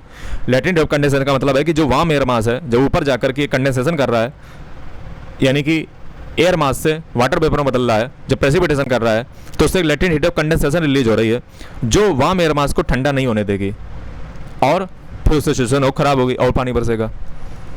जैसे नहीं होता है कि मतलब तुम जो है बचपन में देखे होगे कि मम्मी जो है लोग होती हैं, ठीक है, अगर जो है तुमने मतलब कुछ काम किया तो पहले एक मारेंगे, ठीक है, फिर दो मारेंगे, अभी तुमने और किया, मतलब जो है मतलब जब तक तुम्हें दो चार जो है लगना है ठीक है। और हाँ, गलती से अगर जो है तुम्हें मारने में चूड़ी टूट गई, मम्मी कहीं सुन ना ले, तो गलती से मारने में अगर कहीं चूड़ी टूट गई तो तुम्हारे दो चार और लगेंगे मतलब मारा है उन्होंने, ठीक है, फिर चूड़ी भी नहीं टोरी और निकाला गुस्सा किस पे, हम लोगों पे, ठीक है। ये तुमने अक्सर फील किया होगा, ठीक है। तो ये चीज़ जो है अपराध होता है। तो मैंने दोस्तों क्या बताया कि with a sudden change in temperature through a front there is change in pressure also. दोस्तों जब फ्रंट में चेंज होता है कोल्ड से वार्म फ्रंट में, तो दोस्तों टेम्परेचर चेंज होगा तो प्रेशर में भी चेंज होगा और प्रेशर ग्रेडियंट किधर लगता है, हाई प्रेशर से लो प्रेशर की ओर लगता है, हाई नीचे है लो पर है। फ्रंट एक्सपीरियंस विंड शिफ्ट और जो फ्रंट होता है वो विंड शिफ्ट एक्सपीरियंस करता है। विंड मतलब मोशन, उसका सीधी बात फिक्स शिफ्ट होएगा। उसके पीछे कारण क्या है, दो है कारण, एक तो हाई प्रेशर नीचे, लो प्रेशर ऊपर है, प्रेशर ग्रेडियंट, उसके कारण विंड जो है शिफ्ट हो जाएगी। और दूसरा कोरियोलिस फोर्स भी इसका कारण है विंड शिफ्ट का मतलब ये है कि आज change in wind direction of 45 degree or more in less than 15 minute यहाँ 15 शिफ्ट का मतलब है, यहाँ पे विंड शिफ्ट का मतलब पता क्या है कि विंड की डायरेक्शन में 45 डिग्री या उससे ज़्यादा, उससे कम का शिफ्ट हो, या फिर जो है ये जो है 15 मिनट के अंदर अंदर होना चाहिए, ठीक है। 15 मिनट के अंदर अंदर 45 डिग्री या उससे कम का जो है विंड शिफ्ट होना चाहिए, ठीक है। और स्पीड जो है वो 10 नॉट या उससे ज़्यादा की जो है होनी चाहिए विंड शिफ्ट में, ठीक है। तो 1 नॉट का मतलब होता है 1.852 किलोमीटर पर आवर, और 1 नॉटिकल माइल में होते हैं दोस्तों 1.852 किलोमीटर। फ्रंटल एक्टिविटी दोस्तों मैं आपको बता दूं, फ्रंटल एक्टिविटी जो होती हैं वो इनवेरिएबली एसोसिएटेड होती हैं क्लाउडीनेस प्रेसिपिटेशन से, ठीक है, क्योंकि वहाँ पे वार्म एयर जो है ऊपर उठती है, कूल एयर नीचे आती है, और इसके कारण क्या होता है कि कंडेंसेशन होता है और फिर रेनफॉल होती है, बता चुका हूँ। और आपको एडियाबेटिक लैप्स रेट मैंने ऑलरेडी पिछले लेक्चर में बताया है। इंटेंसिटी ऑफ प्रेसिपिटेशन डिपेंड दोस्तों इस बात पे करती है, ठीक है, कि अमाउंट ऑफ वाटर प्रेजेंट जो है असेंडिंग एयर में कितना है, ठीक है, तो इस पर डिपेंड करता है। और एडियाबेटिक लैप्स रेट के कारण ये जो है लेटेंट हीट ऑफ कंडेंसेशन जो है वो होती है। मैंने आपको पिछले वीडियो में बता रखा है कि एडियाबेटिक क्या होता है, ठीक है, और जैसे जैसे जो है ऊपर जाता है तो एयर जो है वो गर्म होती है, वाटर में कन्वर्ट होती है, तो एडियाबेटिक लैप्स रेट वगैरह मैंने ऑलरेडी आपको बता रखा है। एडियाबेटिक लैप्स रेट क्या होता है, परसों वाले लेक्चर में बताया था, ठीक है, तो उसका भी यहाँ पे रीजन होता है, ठीक है। जब एयर ऊपर जाएगी, वार्म एयर ऊपर जाएगी, ठीक है, तो धीरे धीरे कूल करेगी ना, रेनफॉल में कन्वर्ट होगी, कंडेंस करेगी, तो वह एडियाबेटिकली लैप्स रेट का मतलब मैंने क्या बताया था, जहाँ पे जो है हीट एक्सचेंज एक्सटर्नल एनवायरनमेंट से ना हो, अपने अंदर ही से हो। जब सीधी सी बात है वार्म एयर ऊपर जाएगी तो अपने अंदर ही से जो है इंटरनली जो है वो कंडेंस हो जाएगी, latent heat of condensation release करेगी, प्रेसिपिटेशन करेगी, तो एडियाबेटिकली ये प्रोसेस हो रहा है, जहाँ पे एक्सटर्नल एनवायरनमेंट से कोई तात्पर्य नहीं है। पिछले लेक्चर देखो जा, प्रभु अगर तुम्हें नहीं पल्ले पड़ रहा है तो तुम्हें खोपड़ी बेकार है, पिछले लेक्चर देखो जा करके, ठीक है, परसों पढ़ाया था ये सब बातें। क्लासिफिकेशन ऑफ फ्रंट, दोस्तों फ्रंट के कई प्रकार के क्लासिफिकेशन है, जैसे ये देखिए कोल्ड फ्रंट है, वार्म फ्रंट है, स्टेशनरी फ्रंट है, अकुलेड फ्रंट है, ये फ्रंटोलाइसिस है, जहाँ पे एक फ्रंट ने दूसरे को ओवरराइड कर दिया है, ये फ्रंटोजेनेसिस है, फ्रंट का बनना। सबसे पहले देखते हैं स्टेशनरी फ्रंट। अब हम फ्रंट को देखने जा रहे हैं, कितना लंबा चैप्टर है पहले देख लें, देखना ज़रूरी होता है। तो अब हम देखने जा रहे हैं क्या, stationary front. When the surface position of a front does not change, यानी कि जो सरफेस पोजीशन है फ्रंट की जब चेंज नहीं होती है, ठीक है। When the two air masses are unable to push against each other, यानी कि कोई भी एयर मास जो है एक दूसरे को पुश नहीं कर पाता है, तो उसको स्टेशनरी फ्रंट कहते हैं। The wind motion of both side of the front is parallel to the front, wind side जो होती है, मोशन जो होता है, विंड का मोशन होता है बोथ साइड में, वो पैरेलल रहता है, क्योंकि यहाँ पे कोई एक दूसरे को पुश ही नहीं कर पा रहा है। आप देखिए ना, वार्म एयर इधर है, इधर कोल्ड एयर है, और एकदम स्टेशनरी फ्रंट बना हुआ है, मतलब ना तो एक के ऊपर एक कोई चढ़ ही नहीं पा रहा है, ठीक है, तो इसको हम स्टेशनरी फ्रंट कहते हैं, ठीक है। और इसके पास वेदर कैसा होता है, यहाँ पे क्यूमुलोनिम्बस क्लाउड फॉर्म होते हैं, ठीक है, वार्म एयर जो है, फ्रंटल प्रेसिपिटेशन यहाँ पे होती है। अगर कोई साइक्लोन यहाँ से जा रहा है तो यहाँ पे हैवी प्रेसिपिटेशन करेगा, जिससे फ्लडिंग वगैरह भी जो है हो सकती है, ठीक है, तो ये स्टेशनरी फ्रंट होगा। अब कोल्ड फ्रंट देख लो, कोल्ड फ्रंट किसको कहते हैं? Such a front is found when a cold air mass replaces a warm air mass by advancing into it, और that the warmer air mass retreats and cold air mass advances, cold air mass is the clear winner. दोस्तों इसमें क्या होता है कि दो लोगों के बीच में टक्कर होती है, कोल्ड एयर मास और warm air mass. Cold air mass जो है जीत जाता है। इस सिचुएशन में क्या होता है, एक ट्रांजिशन जोन बन जाता है, ठीक है, ये आप देख सकते हो कि ये कोल्ड एयर मास है, ठीक है, और उसने जो है क्या कर दिया है, कोल्ड एयर मास ने जो है रिप्लेस कर दिया है वार्म एयर मास को, ठीक है, कोल्ड एयर मास ने वार्म एयर मास को रिप्लेस कर दिया है। और ऐसी सिचुएशन में क्या होता है कि ट्रांजिशन जोन बन जाता है कोल्ड फ्रंट टाइप का, ठीक है। Cold front move up to twice as quickly as warm front, ठीक है, तो वार्म फ्रंट के मुकाबले ये जो है दोगुना जो है मूव कर जाता है ऊपर की ओर, ठीक है। और ये जो है फ्रंटोलाइसिस होता है। फ्रंटोलाइसिस मैंने क्या बताया था, जहाँ पे एक एयर मास दूसरे एयर मास को ओवरराइड कर देता है, तो यहाँ पे कोल्ड फ्रंट बन जाता है। कोल्ड फ्रंट मूव अप हो जाता है दोगुना वार्म फ्रंट की तुलना में, ठीक है। फ्रंटोलाइसिस यहाँ पर क्रिया होती है, ठीक है, कोल्ड एयर मास जो है ऊपर चला गया है, तो ये दोस्तों होती है, ठीक है। तो इसको मैंने क्या नाम दिया, कोल्ड फ्रंट। वेदर इस पर कैसा बनता है, तो वेदर दोस्तों यहाँ पे क्या बनता है, weather along such a front depend on narrow band of cloudiness and precipitation, यानी कि जो नैरो बैंड बना हुआ है उसकी क्लाउडीनेस और प्रेसिपिटेशन पर डिपेंड करता है। सेवरी स्टॉर्म देखने को मिल सकते हैं समर मंथ में, जो है यहाँ पे थंडर स्टॉर्म कॉमन होते हैं, और वार्म सेक्टर में, जहाँ पे वार्म सेक्टर होता है, जैसे यूएसए का जो टॉर्नेडो वगैरह है वो वार्म सेक्टर में ही होता है, टॉर्नेडो, ठीक है। प्रोड्यूस यहाँ पे जो है ज़्यादा तरीके से शार्पर चेंज वेदर में आपको देखने को मिलेगा, मतलब तेज़ी से जो है वेदर में जो है मौसम में बदलाव देखने को मिलता है। टेम्परेचर यहाँ पे ड्रॉप कर सकता है, लगभग 15 डिग्री सेल्सियस तक जो है आ सकता है पहले घंटे में, ठीक है। तो ये मैंने आपको बताया क्लाउड फॉर्मेशन जो है कोल्ड फ्रंट के अलॉन्ग हो सकता है, ठीक है, साइरस क्लाउड वगैरह।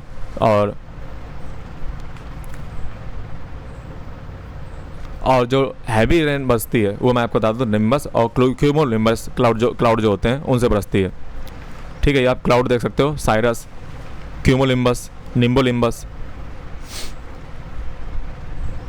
क्योंकि कोल्ड फ्रंट जो होता है वो किसको ओवरराइड कर देता है, वार्म फ्रंट को, उसके ऊपर चढ़ जाता है, ठीक है। तो इस प्रकार के कोल्ड फ्रंट बन जाते हैं और वेदर बहुत ही वायलेंट होता है, बहुत ही खतरनाक मौसम यहाँ पे बनता है। अब वार्म फ्रंट की बात कर लो। वार्म फ्रंट में क्या होता है, it is a sloping frontal surface along which is active movement of warm air over cold air takes place. Warm air mass is too weak is to beat the cold air mass. यहाँ पे क्या होता है, यहाँ पे जो है अगर आप देखोगे तो ये भी एक फ्रंटोलाइसिस का एग्जाम्पल है, जहाँ पे जो है वार्म एयर मास जो है वो एक प्रकार का रास्ता बनाता है कोल्ड एयर मास के लिए, ठीक है। ये आप देख सकते हो, ठीक है, ये है।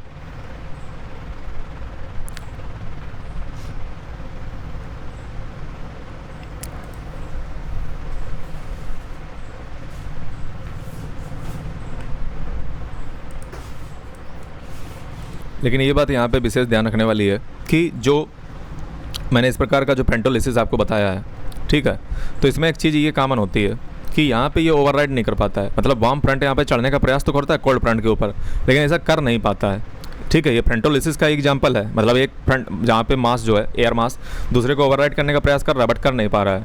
तो इस प्रकार में जहाँ पे इस प्रकार का वार्म फ्रंट बनता है वहाँ पे मौसम कैसा रहता है, तो वहाँ पे मौसम जो है मैं आपको बताऊं तो प्रेसिपिटेशन होती है, ठीक है। लेकिन कोल्ड फ्रंट के मुकाबले यहाँ पे जो है जो टेम्परेचर और विंड डायरेक्शन जो है वो ग्रेजुअली चेंज होती हैं। ग्रेजुअली मतलब धीरे धीरे चेंज होती हैं। Such front cards moderate to gentle precipitation, मतलब बहुत वायलेंट नहीं होता है कोल्ड के मुकाबले, ठीक है। मॉडरेट टू जेंटल प्रेसिपिटेशन होती है। और यहाँ पे जो है जो इस प्रकार का वार्म फ्रंट होता है उसमें rise in temperature, pressure and change in weather देखने को मिलता है। Cloud along the warm front कैसे बनते हैं? क्लाउड दोस्तों जो है उसका जो हिरार्की होता है साइरस, स्टेटस एंड निम्बस रहता है। यहाँ पे कोई क्यूमुलोनिम्बस क्लाउड नहीं बनता है क्योंकि यहाँ पे जो ग्रेडियंट होती है वो बहुत ही जेंटल होती है, ठीक है। क्यूमुलोनिम्बस क्लाउड कहाँ बनेंगे? जब एकदम ग्रेडियंट एकदम खड़ी खड़ी हो जाए। यहाँ पे तो ग्रेडियंट एकदम जेंटल है ना, इधर देखिए ना जेंटल है, इसलिए यहाँ पे जो है क्यूमुलोनिम्बस क्लाउड नहीं बनते हैं। साइरोस्टेटस क्लाउड यहाँ पे जो है बनते हैं। Ahead of warm front creates a halo around the sun and moon, ठीक है। साइरो क्लाउड्स जो है यहाँ पे वार्म फ्रंट पे बनते हैं जो सन और मून के अराउंड जो है हालो टाइप का बनाते हैं। हालो मतलब जैसे भगवान आपने देखा होगा तो उनके आसपास एक पीछे पीछे लाइट ऐसी जलती रहती है तो उसको हालो कहते हैं। वही जब सन और मून के आसपास देखने को मिले तो साइरो स्टेटस क्लाउड उनको कहते हैं, ठीक है। इसमें 3 प्रकार के क्लाउड हो गए, साइरस, स्टेटस एंड निम्बस। अगला है दोस्तों ऑक्लूडेड फ्रंट। कौन सा फ्रंट? Occluded front. ये ऑक्लूडेड फ्रंट है। ऑक्लूडेड दोस्तों, ऑक्लूजन का मतलब मेट्रोलॉजी में ये होता है एक प्रोसेस होता है जिसमें cold front of a rotating low pressure system, जिसमें कोल्ड फ्रंट जो लो प्रेशर सिस्टम का है catches up the warm front so that the warm air between them is forced upward. Auckland front दोस्तों तब बनता है जब क्या होता है कि एक कोल्ड एयर मास वार्म एयर मास से टकराता है और warm air mass cold air मास के ऊपर चढ़ जाता है। याद रखिएगा यहाँ पे ओवरराइड नहीं कर रहा है। यहाँ पे जो एयर मास है वो वार्म एयर मास है वो कोल्ड एयर मास के ऊपर जा रहा है, यानी कि वार्म एयर मास नीचे रह जा रहा है और कोल्ड एयर मास उसके ऊपर चढ़ जा रहा है। ये वाला कोल्ड एयर मास के ऊपर क्या आ गया? वार्म एयर मास चढ़ गया। तो इसको हम ऑक्लूजन कहते हैं मेट्रोलॉजी में। Such a front is formed when a cold air mass overtakes a warm mass and goes underneath it, ठीक है। तो जो कोल्ड एयर मास होता है वो वार्म के नीचे घुस जाता है और वो ऊपर आ जाता है, ठीक है। ये भी एक प्रकार का फ्रंटोलाइसिस है, ठीक है।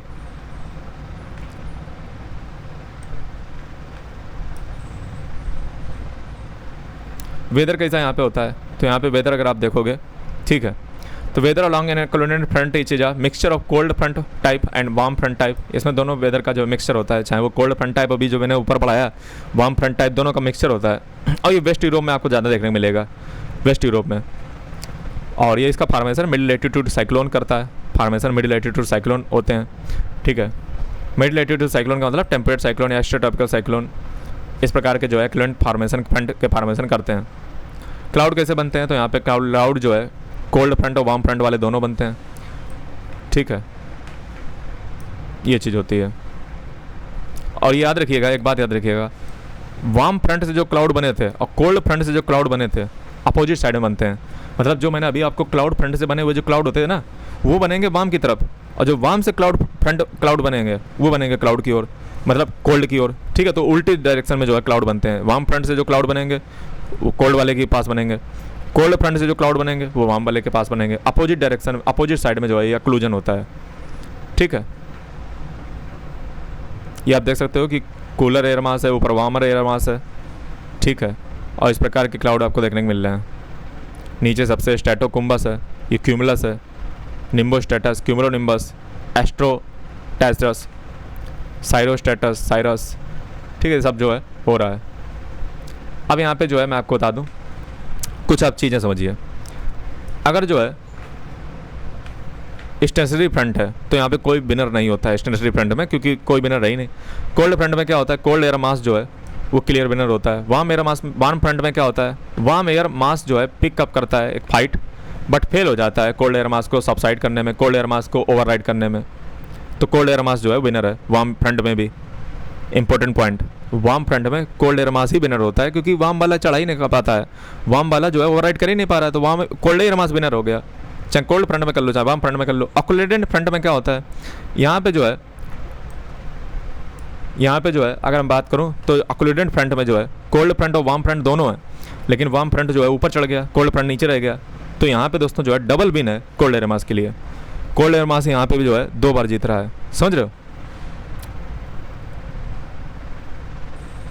और ये दोस्तों जो भी फिनोमेना अभी आपने देखा, चाहे वो cold front, warm front, occluded front, ये सब एग्जाम्पल पता किसके हैं, टेम्परेचर इन्वर्जन के। अब आपको टेम्परेचर इन्वर्जन बहुत अच्छा समझ आ गया होगा, क्योंकि जितनी भी प्रोसेस अभी आपने देखी, जितनी भी नौटंकी अभी आपने देखी, उसमें सब में एक ही चीज़ कॉमन थी, कोल्ड एयर मास नीचे था, वार्म ऊपर था, और ये दोस्तों टेम्परेचर इन्वर्जन में होता है। आई होप सब क्लियर हो गया होगा।